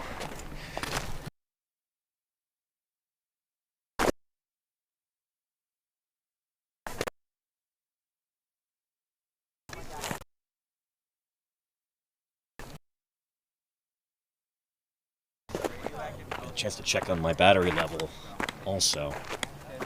Hopefully we've got as much juice coming in as good. There's our solar panel and our solar. We are at 79%. We've got some haze going on up there. We're not getting super direct, clean sunlight. It's being mitigated a bit by the cloud cover. Input 15 watts. That's okay. Run out. I can charge it up again tomorrow before stream. But yeah, a quick little station break again. If anybody's just joining us, since we've got 472 people watching, my name is Danny Anduza. I'm a dinosaur paleontologist, and we're here at a dinosaur site in St. George, Utah. There is the St. George Dinosaur Discovery Site Museum just across the road. That was built on top of a really cool fossil site with a bunch of dinosaur tracks and tracks of all kinds of other organisms too, including some ancient crocodile relatives and some fishes and all kinds of cool things. We did a stream from there yesterday. You should check out the VOD. It's pretty awesome. Got a VIP tour. Got to go off the boardwalks and walk along the trackways and everything. It's rad. Anyway, that fossil site actually continues across the road and over here. We've got dinosaur footprints from here. We've got dinosaur teeth and dinosaur bones that we're starting to find. We've got a bunch of important fish fossils from that lower layer down there. And some of those are already in the truck, all already cocooned in plaster field jackets. Yeah, the reason why we're all here right now is that this site is slated to be destroyed in I don't know, about a month, maybe a little bit more. The city is planning on building a power substation right here. And yeah, we got a few weeks in order to excavate as many fossils as we can, collect as much data as we can, try and salvage what we can before all of this gets destroyed. So we've got paleontologists and students and volunteers from across the country here. And I'm doing whatever I can to not just help with the digging, but to help promote what we're doing, try and get people's attention, try and get people excited about this so that they'll donate, they'll purchase things off the wish list that we need for this excavation. They might even come out and volunteer. We've got a few people in the chat who have been talking about coming out here and volunteering at the site, and we need all the help that we can get. Especially since we're going to have a lot more area to work soon. This area is going to expand here as all of this debris gets moved. And so we'll have lots and lots of space for more volunteers. Anyway, if you're interested in helping out, look at those links in the chat. If you're interested in actually coming out and helping, email Jaleesa, deputycurator at was it stgeorgemuseum.com, something like that? But yeah. Anywho. Yeah, make your own posts and link everything if you're on other social media. There you go, Claire, yeah. Yeah, that would actually be really helpful. We're trying to get the word out. Deputy Curator at utah.dinosaurs.org. Thank you, Claire. Excellent. Yeah. Anyway, let's venture back down into the quarry and see what we can see. It's also just really cool to hang out with other people who are interested in fossils. We've got a really wide range of different ages here, from high schoolers up through senior citizens. It's been really cool to see the community come together, and there have even been some local businesses who have lent us heavy equipment, and you know, people like Randy Jones actually coming out to operate like some big construction equipment to help us move some of this rock, and it's been excellent. So this little canyon right here did not exist this morning, and now here it is. We should be able to move this way and then follow this bed of fishes under here and collect some more of them.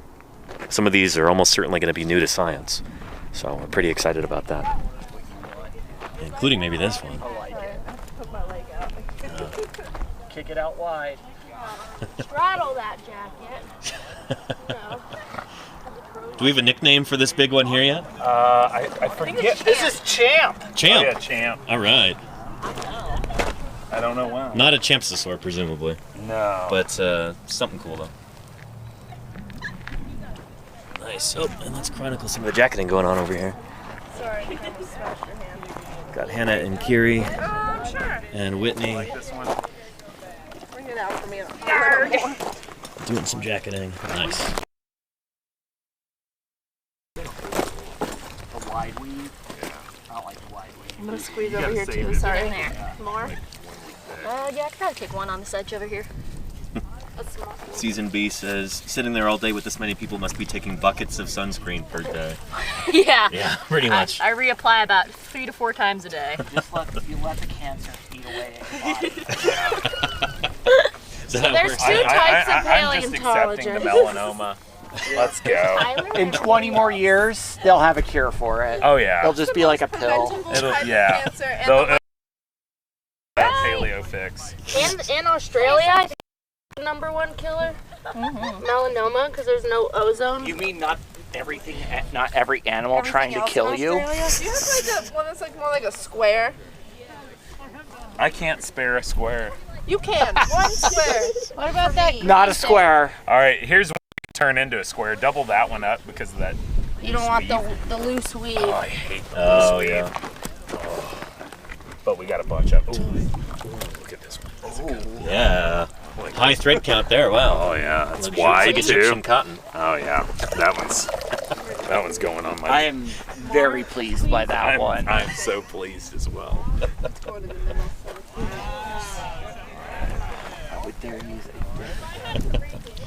Got the Texas click over there, yammering about something. I think it's probably the fish spine that Janet found, which is really pretty. I wonder if she got it out. How's our plaster? We should go check. Thickening up at all? Yeah, it's a bit squishy. That needs to be smooth and tighter. Yeah.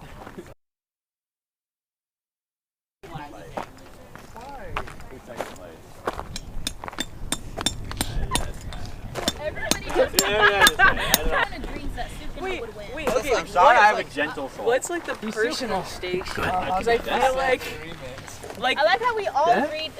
Todd would win in a fight because he's sick Oh, no, because who has the most motivation? Well, we're currently debating about. Okay, actually, I want your chat to weigh in on this. Okay. Let's line out. Let's line out. Okay. All right, Chat. Your expertise is being enlisted right now. Okay, Todd, line up here. So, number 1, number 2, number 3. In terms of a fight? In a brawl, a fist brawl. fight. Which one is winning? Number 1, number 2, or number 3? Ooh. 1, 2, 3. Keep in mind, this dude is literally Sukuna from Jujutsu Kaisen. Don't say that. Wait, you'll have Let's see if we can run a poll here, actually. Who's winning in a fight? Can I do that on mobile? Yes. We should make Let's a see. case ourselves. We should have Add stream marker. I don't know if I can do that. Okay, officer fight. 4-way fight. Who wins? I'm not winning. All right. Claire, are you able to set up a poll with admin privileges? Wait, can I introduce everybody? Mods can? Yeah. Okay. Let's have mods do that. Yeah. Let's do some Okay, introductions all here. right. So here, first we got Todd/Sukuna. Do you want to give some info about yourself? Well, just tell people some paleo facts. Tell them some paleo facts. What are your strong suits? What's your fighting style? The good fight? Yeah, the good fight. Okay. Show him Sukuna. Show him Sukuna. Grappler. Okay. Now second, Okay. we got Pat. What are your paleo interests? What do you do research? I mean, I do what's your 4M strong research, suit? which is kind of it is what it is. Yeah. Yeah. size. Show him your fight. My Show him your fight? fight. Oh! Also, he at the University of Texas won a Jonesy lookalike competition. Jonesy from Fortnite. I'm literally from Jonesy. I'm Fortnite. Mr. Fortnite. So we got Sukuna, we got the guy from Fortnite, and now we All got right, me. Cave. I like invertebrates, particularly the early Cambrian and Paleozoic. I'll show you all my fighting stance. Yeah, old school there. Give them all. Get them all. All 1, right, 2. so Yeah. We got Sukuna, guy from Fortnite, and just Cave. 1, 2, 3. All right. Chat, I don't know if we've got a poll running or what, but we'll see. Try to figure it out. I can't really see on mobile right here, but 2 minutes, go. Excellent. All right. Yeah. 1, 2, 3. Yeah. Oh So, my god. trust. It's a stress. The poll is running. Yeah. Somebody says he has John Wick hair, so 1. Yeah. Okay. Boom. Yeah, that's it. 3 is winning so far. Sukuna's winning! Sukuna's winning! Chat. Trust. No, why don't you give him the old question, who comes in second? Oh. Oh. Well, we'll see with the poll. Yeah, we'll see with the poll. Yeah. That's a real They're gonna question. Pokemon go to the polls, bro. Trust. I like how everybody in Dinosaur Club voted for Todd/Sukuna. We just think you have that dog in you. He's a gentle soul. Yeah, it's a reference from an anime. Yeah, Okay, gotcha. if y'all know Jujutsu Kaisen, he's literally. Chad, who do? fossil. How's the photo looking so far? I don't know. I can't see it right now, but It'll be a surprise. yeah. 3 is lower center of gravity. And they use the paleo thinking. Yeah. Yeah. So here's my pitch, right? Okay. You know, a lot of people in paleo, particularly in the Texas Dinosaur Club, you know, they think about vertebrates a lot, right? I spend a lot of time thinking about invertebrates, alternate ways of thinking, and that translates to my fighting style. You know, someone goes for the basic punch, someone might think to move out of the way. I'm thinking a whole different kind of space in my fighting style. You know, it's All right, little bro. That's Mr. 4M though. Yeah, but no one. Forms are the king of the invertebrates. But forms are small and weak. You know, it's You'll never see it coming. You'll never expect it. He's literally Jonesy though. Like he knows fighting. Oh, we have our results. Oh, all right. We need a drum roll real quick. I think you should go like 3rd place, then 1st place announced. You know, so we can. All right. So 1 and 2 are tied. Oh! Which means 3 is our winner. Congrats! I'll give you a good shake hand. Shake hand to a young man. Yeah. No, I think It's a good fight. I think we need a fight now. This is not chaos at the quarry. Non-violent crew This is here. not chaos at the quarry. We're lovers, not fighters. We're all Thanks, friends. you guys. Yeah, thank you. That's a lot of fun. Let's get digging. Oh man. See, it's the folks I've been hanging out with for the past few days. The Texas crew from Austin. The Texas Dinosaur Club. Cool folks. Yeah.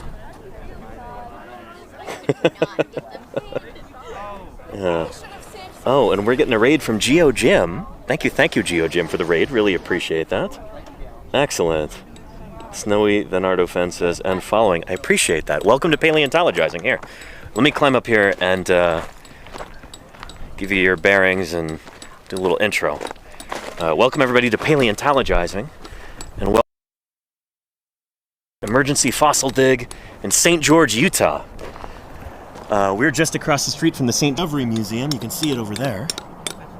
That is an incredible museum that's built over a dinosaur fossil footprint site. Amazing place. But it doesn't stop there. It's not like the 4 walls of that building completely enclose the fossil site. It extends across the road over here. So we've got dinosaur footprints, we've got dinosaur bones and teeth coming out, we've got lots of fossil fishes, we've got invertebrates, we've got all kinds of cool stuff right here. Unfortunately, this site is slated to be destroyed.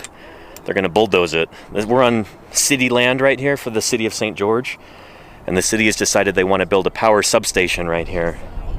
So we've got a few weeks to be able to excavate whatever we can, salvage as many fossils as possible before this site gets destroyed forever. So that's why we're here.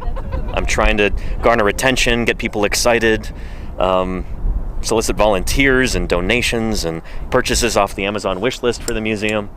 So yeah, let's go take a look around. And Geo Jim, thank you so much for the raid. I hope you had a wonderful stream. It's good to have you here.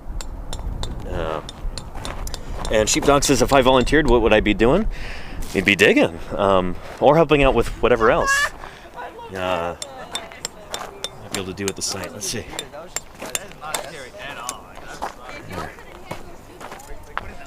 There's lots and lots of different jobs to do. From digging to jacketing here. This is what we call jacketing. I meant to building a protective plaster and burlap cocoon around these fossils out of the ground. It's a big old fish in there. And so they've just put some side strips around it, and then flip that jacket over, and then you can bring those back to the laboratory, safely cocooned in these fossil jackets. Then open them up in the laboratory, clean them up, study them, and publish on them. It's a good chance that might be a new species of fossil fish right in there. So, scientifically important, and it's imperative that we get as much out of this quarry as we can, again, before it gets destroyed. Yeah.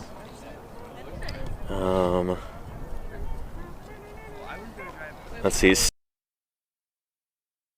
Fen says hi. Yeah, that's Josh Lively over there. You know Josh?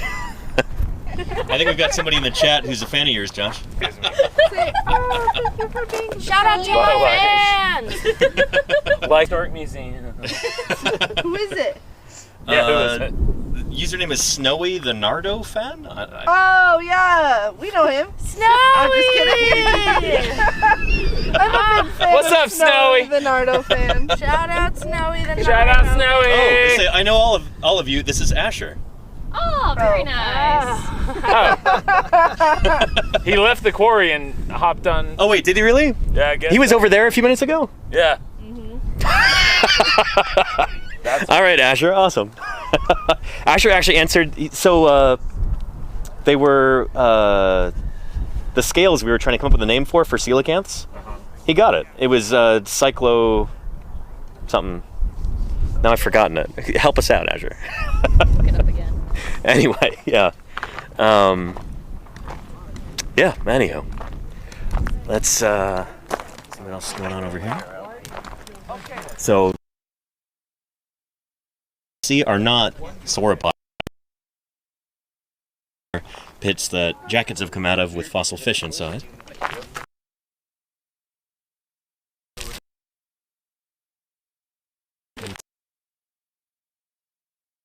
Into the garbage here. I know, me too.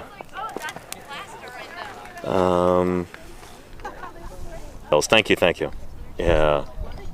They're big tracks. If they were later in the age of dinosaurs, you do get really big sauropods, and some of them did make tracks that were not quite this, but yeah, not even close, but big. Child to take a bath in, but not that big.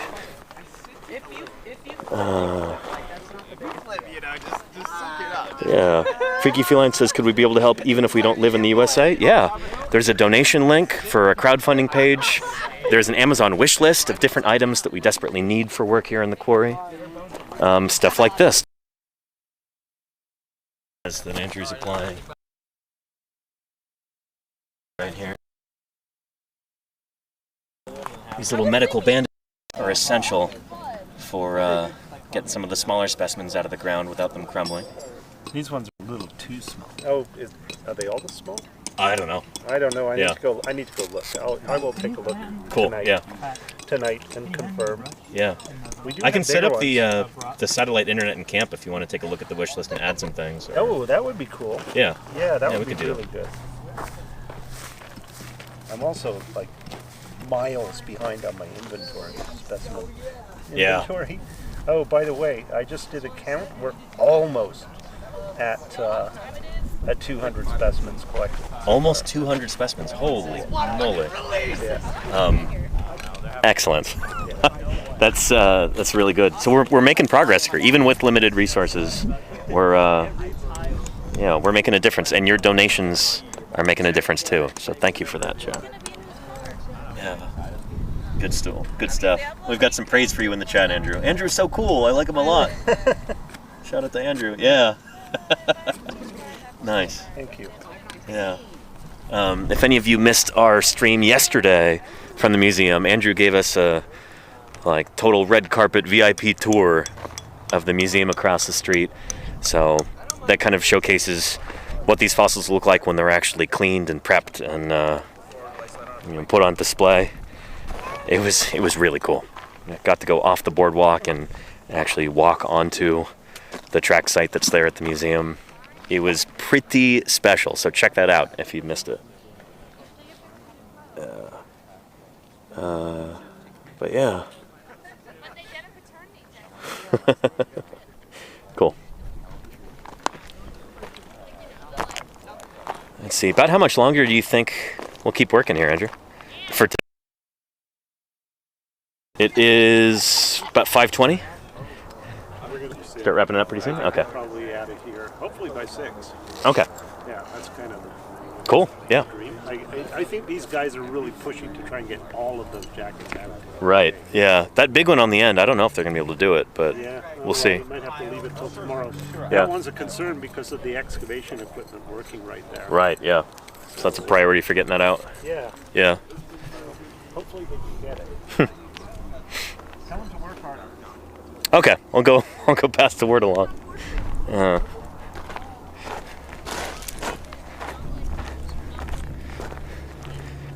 So Andrew told me to tell them to work harder, so I'm gonna go do that.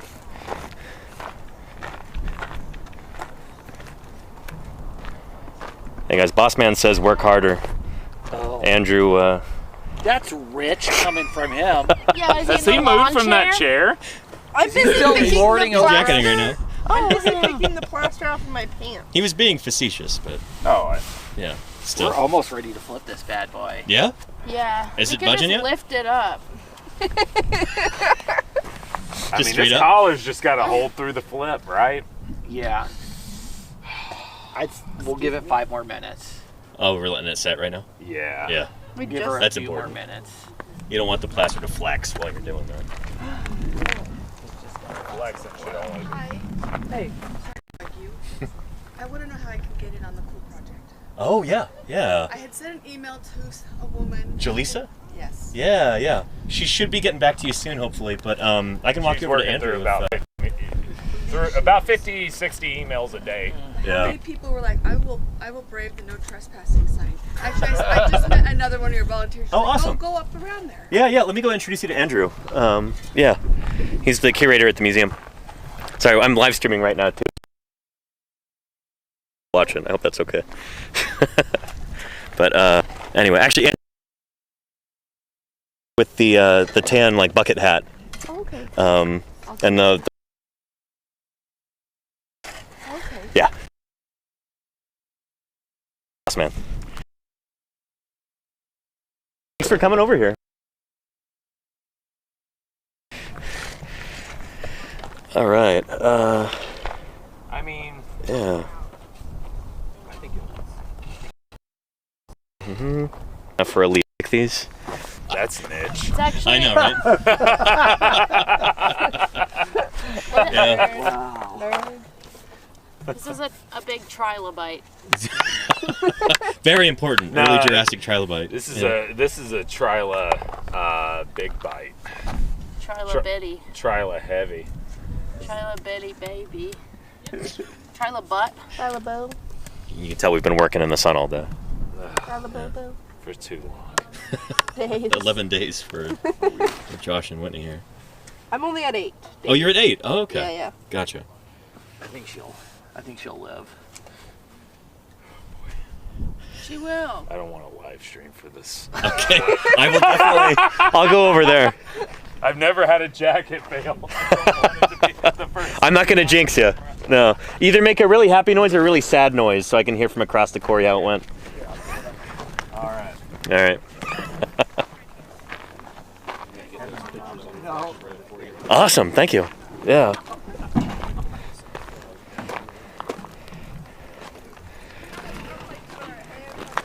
All right. Again, here's my spot where I was digging earlier. Might go back to that for a while. In fact, let's do that. I gotta stop standing for a minute. I'm going for like 4 hours at this point. Put that there. And put this here.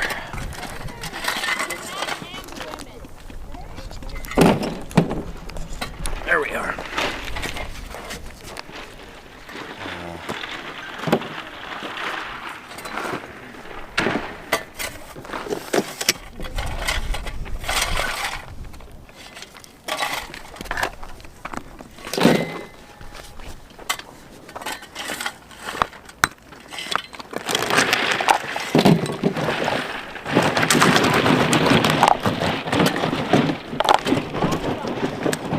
So this is how we dig at the site. At least up here in the upper layer. Just taking chunks of rock like this and looking for any trace of anything important as much as we can. The idea is usually the rock breaks around occlusions like scales, teeth, bones, whatever. All right, nice. Sounds like they had a good flip. Earlier than I thought they were going to do it. Awesome. Gotta give that. She holds it in there.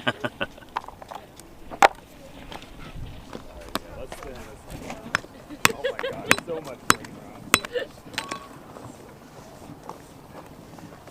Ooh. It's an interesting texture there. That could be a scale.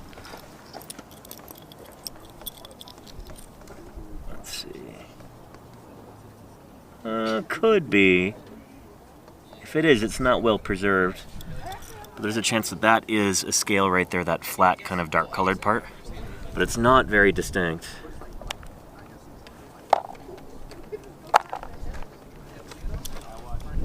To bring the giraffe into the house. No, I'm not convinced that's a scale. And if it is, it's not worth collecting.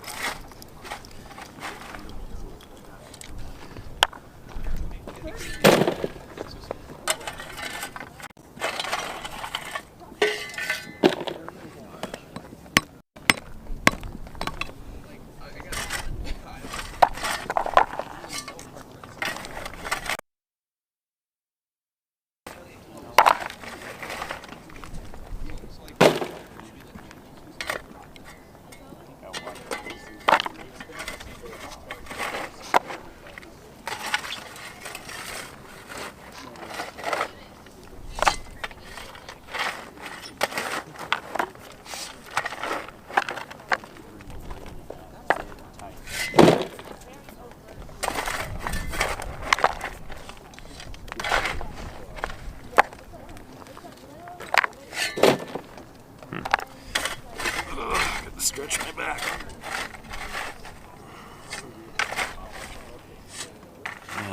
And Dan the BC man, this is a jewelry loop right here. Yeah, so this is one of our standard tools at a site like this. Yeah, use this many times throughout the day. It helps to have a shirt with pockets like this. You can just kind of stash it like that. Yeah. And Kennedy says, did someone donate the heavy machinery? Yes, indeed. Yeah, Randy Jones and also the city of St. George have helped out. Randy Jones provided the big tractor and the little tractor. And I think that was actually him operating the big backhoe or excavator, whatever you call it. Incredible skill and finesse. It's really cool to watch him work. And his son was operating the smaller tractor. And then we had 2 dump trucks from the city of St. George came over here to help out, which was awesome. And of course, they're drivers too.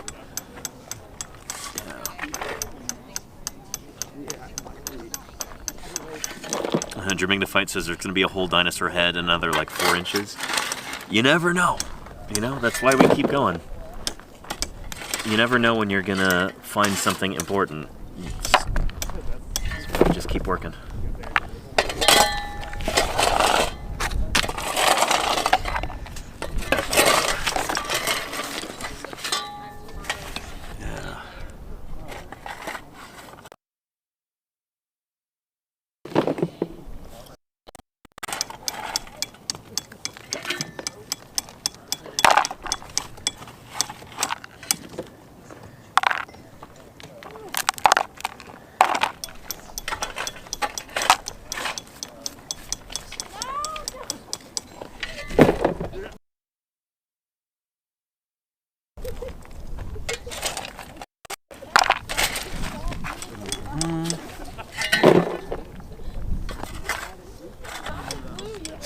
It gets like toxic.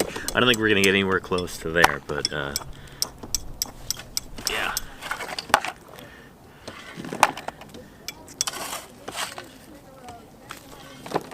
It's also really important just to pay attention to the lithology, because you know when you've gone through a layer and you just stop finding anything at all that like it's time to stop.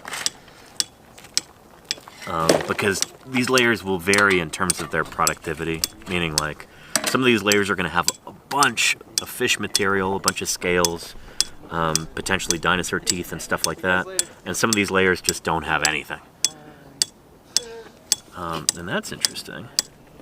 Is a... Ooh.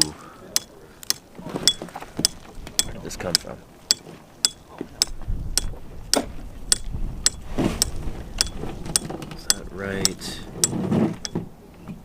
there. Anyway, it's the sort of thing that you look out for when you're working. See that like almost slit right there by my fingertip? That looks like the negative space left after a rib or a spine or something like that. Some sort of little fishy bit. Ribs here are not going to be terribly informative, so I'm not going to spend too much time trying to track that down, but that looks like it might be a little scale right there.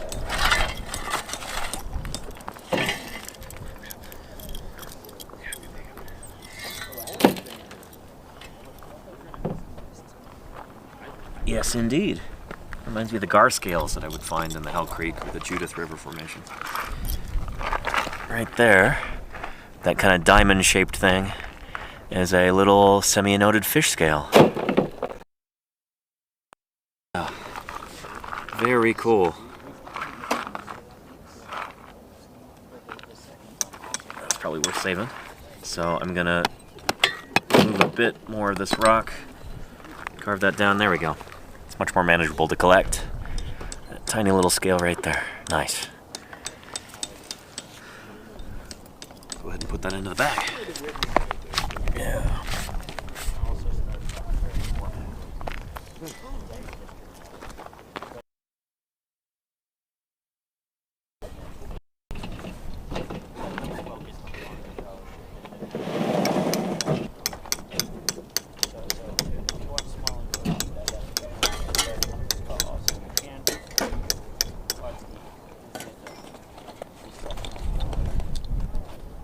What's that?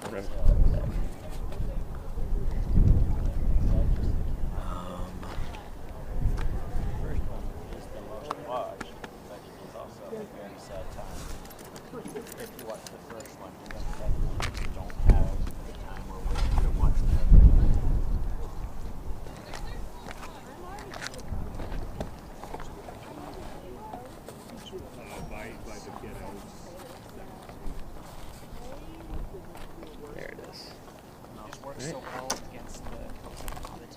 Nope.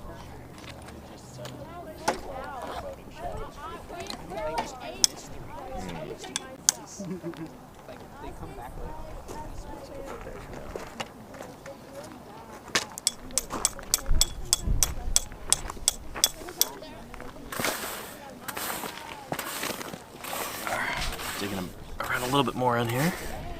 Yeah.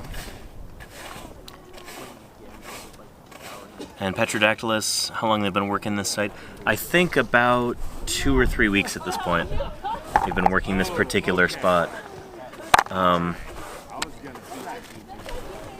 As like an emergency sort of dig, you know? Salvage operation.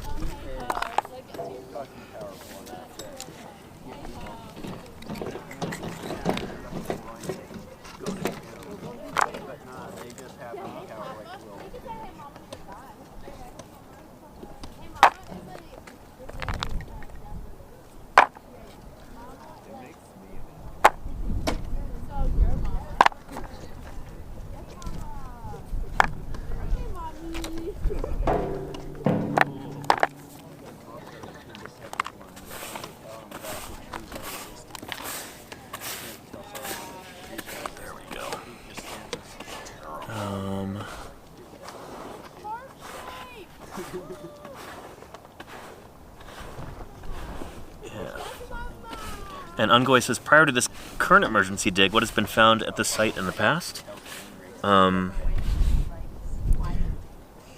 That's a good question. I'm not sure if anything had been found right here, but we knew that this is a continuous layer that stuff has been found in the past.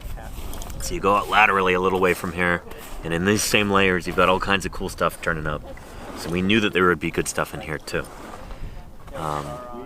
Actually, maybe we'll go ask Andrew about that, and then I'll take the opportunity to fill up my water bottle too, because I think we've got a water cooler over here.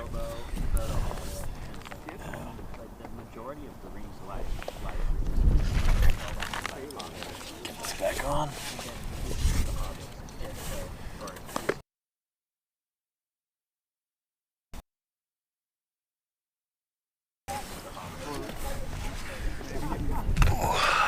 There we are.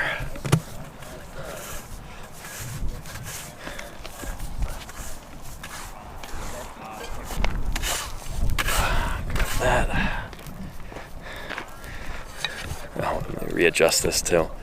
It's not crooked. There we are.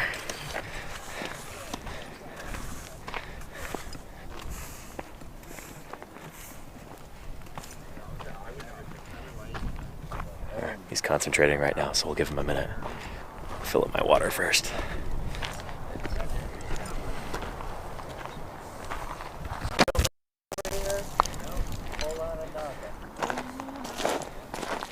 All right, cross your fingers, we got some water.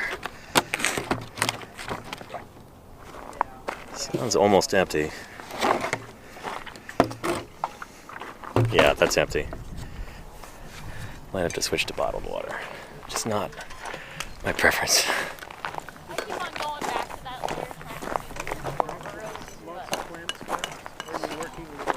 I'm going higher right now, trying to go back in that burrow layer. What's your name again? Her name's Janet. What's your last name? There.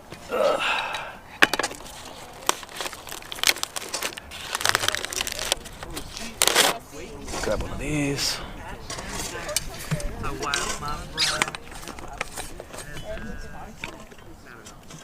And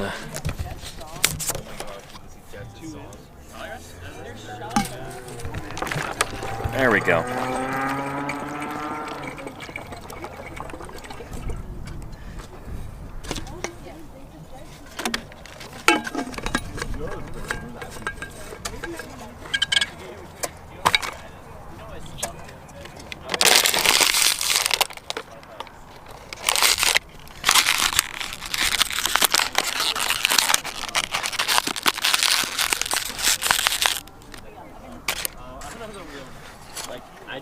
All right, we'll go ask Andrew in a minute. Random Michael Jackson songs, I don't listen to it in a row. Just like, why did we do that? Like, I like Michael Jackson, I don't listen to that much Michael Jackson. That's not too random. Yeah.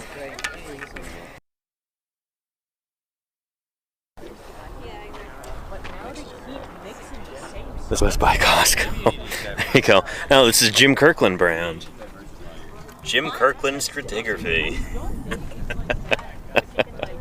I did that one time. I took the Kirkland signature logo and I changed it to Kirkland stratigraphy and sent it to Jim. I had to like 3D print him a sign like that, but I got to get some different color filament to be able to do that. But yeah. And Kaya in the Sky wants to know, are volunteers basically camping in tents out there? Yeah.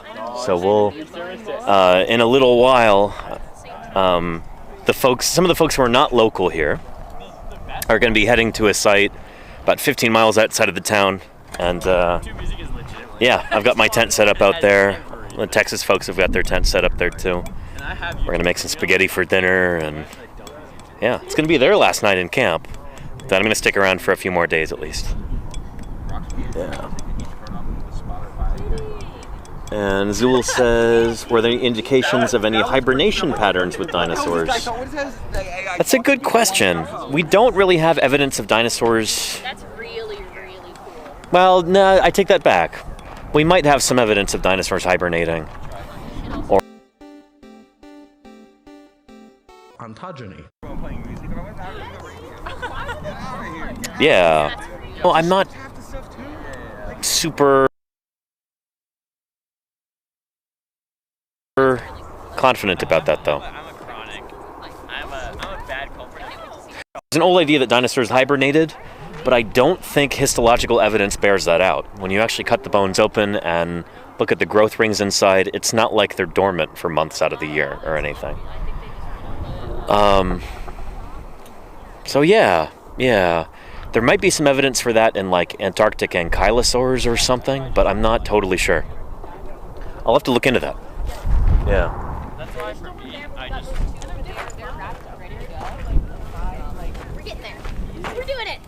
No, I'm not everybody. You're off. It's so bad. It's so bad. It's so bad. That's why for me, I've just Nice. 200. That's incredible. Yeah. It's crazy. I'm glad though. Not all of them are super big, but a lot of them are really Yeah, we've been going for how long now? 3 hours, 33 minutes so far, yeah. Happy they've got that jacket out at the far end, then we can move it out of the way Yeah. with the digger. That is great, yeah. Been there for too long. We're gonna try and put a lid on it tonight, or? Yes, I think it's time. Nice. Time to start putting tools away. Yeah. We had a question Wrap in the chat too, Andrew, about how we knew that this site would be important to excavate. Had there been stuff found here before we realized that they were going to build the electrical substation? So you can see this hill right here. Yeah. We've been able to trace the beds around the hill and into the road cut. Right. Okay. And also these continue to slightly to the west, Yeah. north of the school. And so this particular layer was standing on the lower fish bed and then the upper bone bed. As you move in that direction, the upper bone bed becomes richer in bone. Nice. And of course, lots of fish on this level. So it's yeah, just a we question of knew following exactly where these layers were. So. Gotcha. Yeah. And the other things we're finding, like the track layer below and the plant layer above, those are extra bonuses. So. Nice. We weren't expecting to find No, not at all. Nice. We had no clue they were here. So. Cool. Okay. Yeah, it's exciting. Hope that answers your question, chat. Yeah. Good stuff.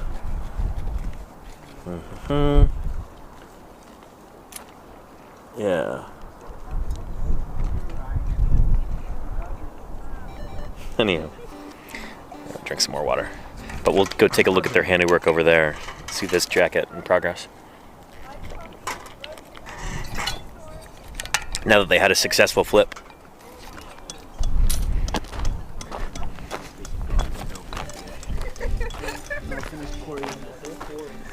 I got two. Oh wait.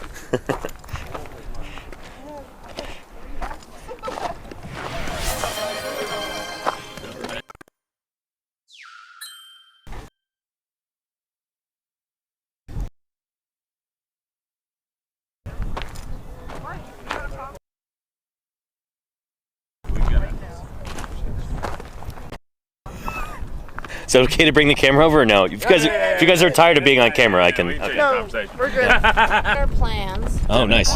Well, there you go. And that's probably the fault line that Hannah was talking about that runs through it. Little.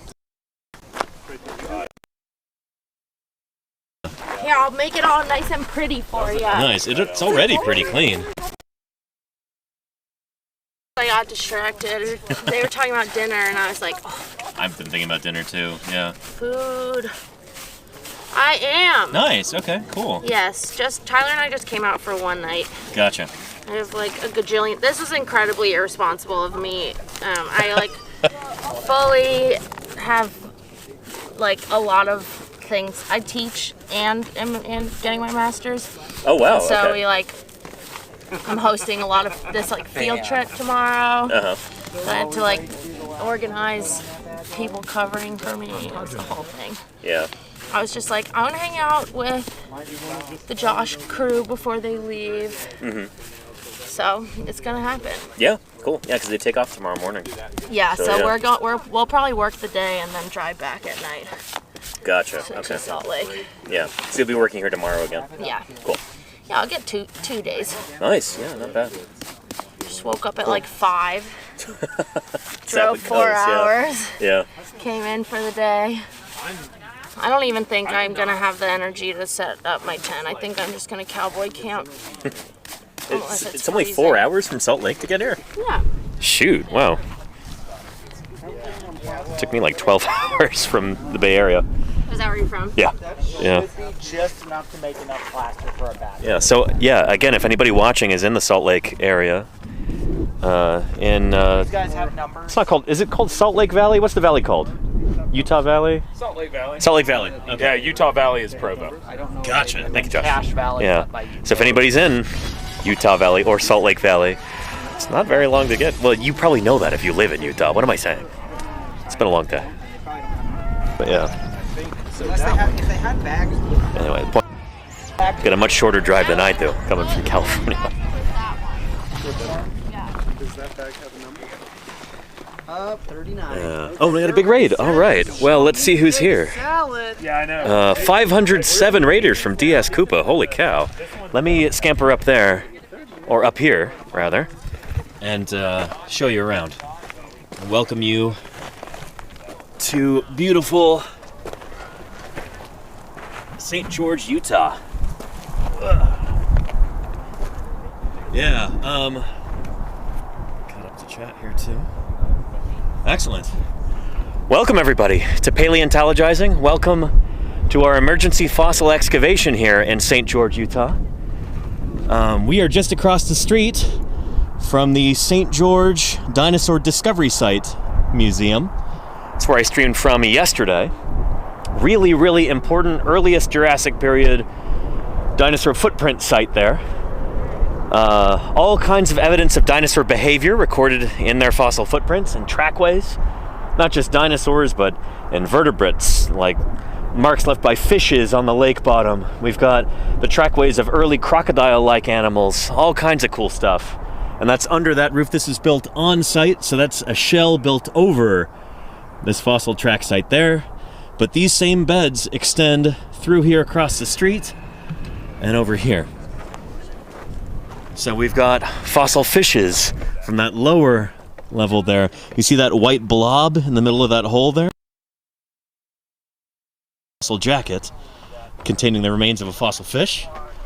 Yeah, thank you. Above that we've got a bone bed containing more fossil fish bits and some choice pieces of dinosaur in there too. We've got teeth and fragments of bones and stuff. And above that, we've got a layer with some fossil plants, some of which might be new to science. So everything here is really scientifically important. The reason why this is an emergency excavation is this site is slated to be destroyed in a few weeks. The city of St. George actually owns this property, and they've decided they want to build an electrical substation right here. And so we're doing everything that we can to try and salvage these fossils, collect as much data as we can before all of that gets completely destroyed. The bulldozers are gonna roll in sometime in May, we've been told. So we're trying to enlist the help of different paleontologists and students and volunteers from across the country. I drove here from Oakland, California a couple days ago. And here I am trying to help out with excavation and try and get the word out, try and garner enthusiasm and maybe convince some people to drive over and volunteer. Whatever I can do to help out here, I'm trying to do. So, welcome. Who am I? If those of you who are new, my name is I'm a dinosaur paleontologist, and I do fossil science here on Twitch. So sometimes that's live-streamed excavations from places like Utah, Wyoming. Might be going to some other states this summer too. We'll see. And yeah, trying to show you firsthand what fossil science is like, what it's like to do paleontology in the field and in the lab and in the museum and in my office back home too. So I'm glad you're here. Let me catch up to the chat, see what I've missed. Let's see. But I really, really appreciate the raid, DS Koopa. I hope you had a wonderful stream. It's great to have you here. Thank you so much for bringing in some new folks. DS Koopa, really appreciate you. Hacky Channel, how are you doing?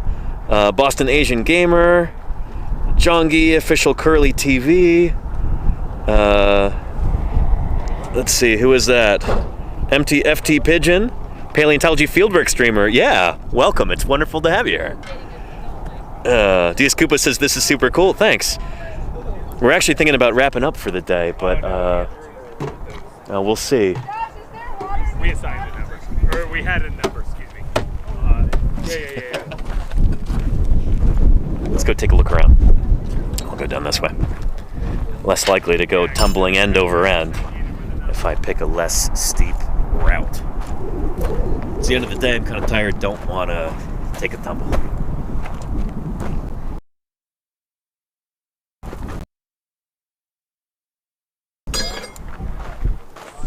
So we've got some folks already packing up some gear.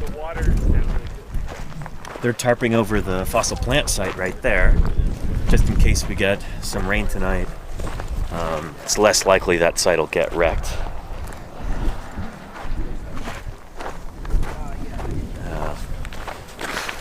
Reigning champion here.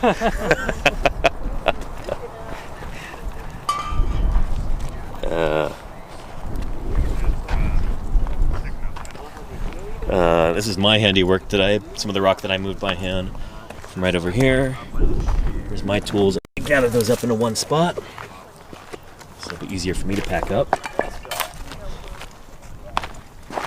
Oh, and here is a little scale that I found live on stream earlier, a little while ago. So this is the little armor scale of a semi-anoded fish. So it's kind of diamond-shaped right there. Looks kind of gray, shiny. That a semi-anoded fish. So it's a group that's now exterior like a carp, except it's covered with bony scales. I've heard them described as chainmail fish. I think that's how Jim Kirkland talks about them informally. So that covering the whole body. They are related, kind of distantly I think, to alligator gar and other gar fishes, the lepisostiids. So if you're familiar with gar, picture something like a gar that looks more superficially like a carp. Doesn't have the long jaws and the sharp teeth like a gar. Yeah. Anywho, yeah. My cool stuff. So that's some of the stuff we're finding in here, along with dinosaur teeth, little fragments of dinosaur bone, a shark spine potentially in there earlier. It's cool stuff. Yeah. We're working as quickly as we can before the bulldozers roll in. Yeah. And anywho. There goes the truck. Got some fossil fishes already loaded into the back. They're going to take those to the museum.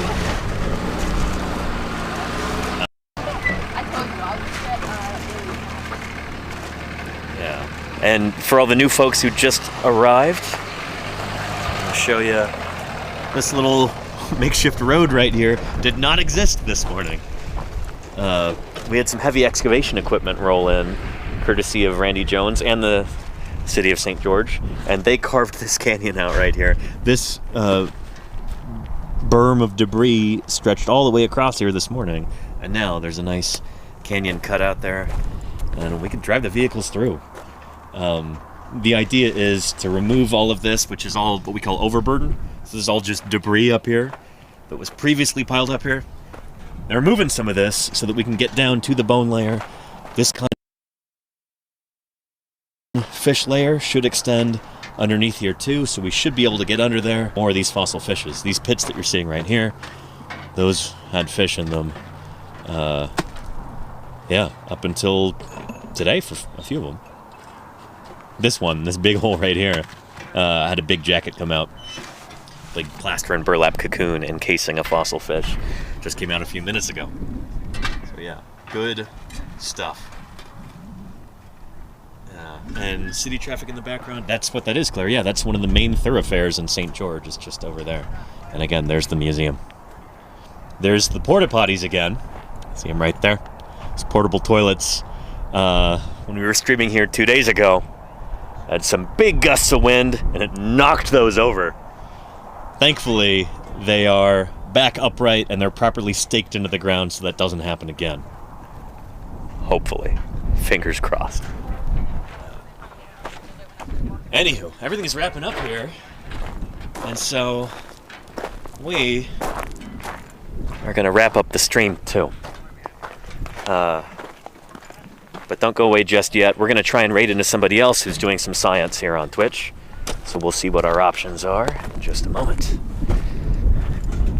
So we'll go back up to a little HQ right here. We've got our satellite dish, our solar panel. Yeah. Let's see who else we've got streaming live right now.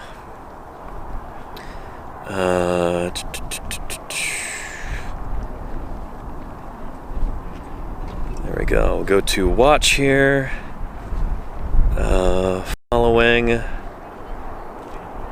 Who else is on?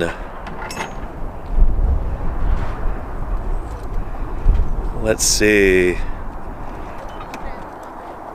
Oh, is Becky Saif on right now? Let's go right into her. Yeah. I met her at TwitchCon last year. We're gonna go see what she's up to. A little bit outside our normal purview. But, yeah, here, my channel, chat. And it's not working. Here, what I'm going to do is type it into my third-party chat application. Becky Saif.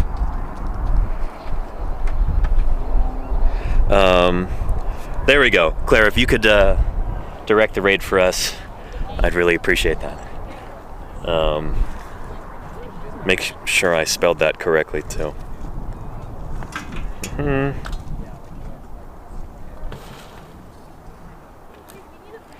Here we go. Yeah, good stuff. Cool. All right. Well, thank you, everybody. Let me know when the raid is going through. Thank you, everybody, for your attention today, for your enthusiasm, for your questions, for your support. I'm trying to do everything I can to help out here, and the number of donations and wish list purchases for the crew, and I've got people who are actually going to come out and volunteer who found out about that through these broadcasts. That warms my heart. Makes me really happy that I'm able to help not just excavate here, but provide material support and everything else that I can. Thank you. The whole reason I can do this in the first place is because of your generosity and your support, everybody. I really appreciate it. I'll be streaming again tomorrow from the site, around the same time if I can. And, yeah, it should be a lot of fun, so I hope to catch you then. Anyway, let's go ahead and I'm going to go back to the starting soon screen, and then we'll do that raid. All right, take care, everybody. Bye-bye.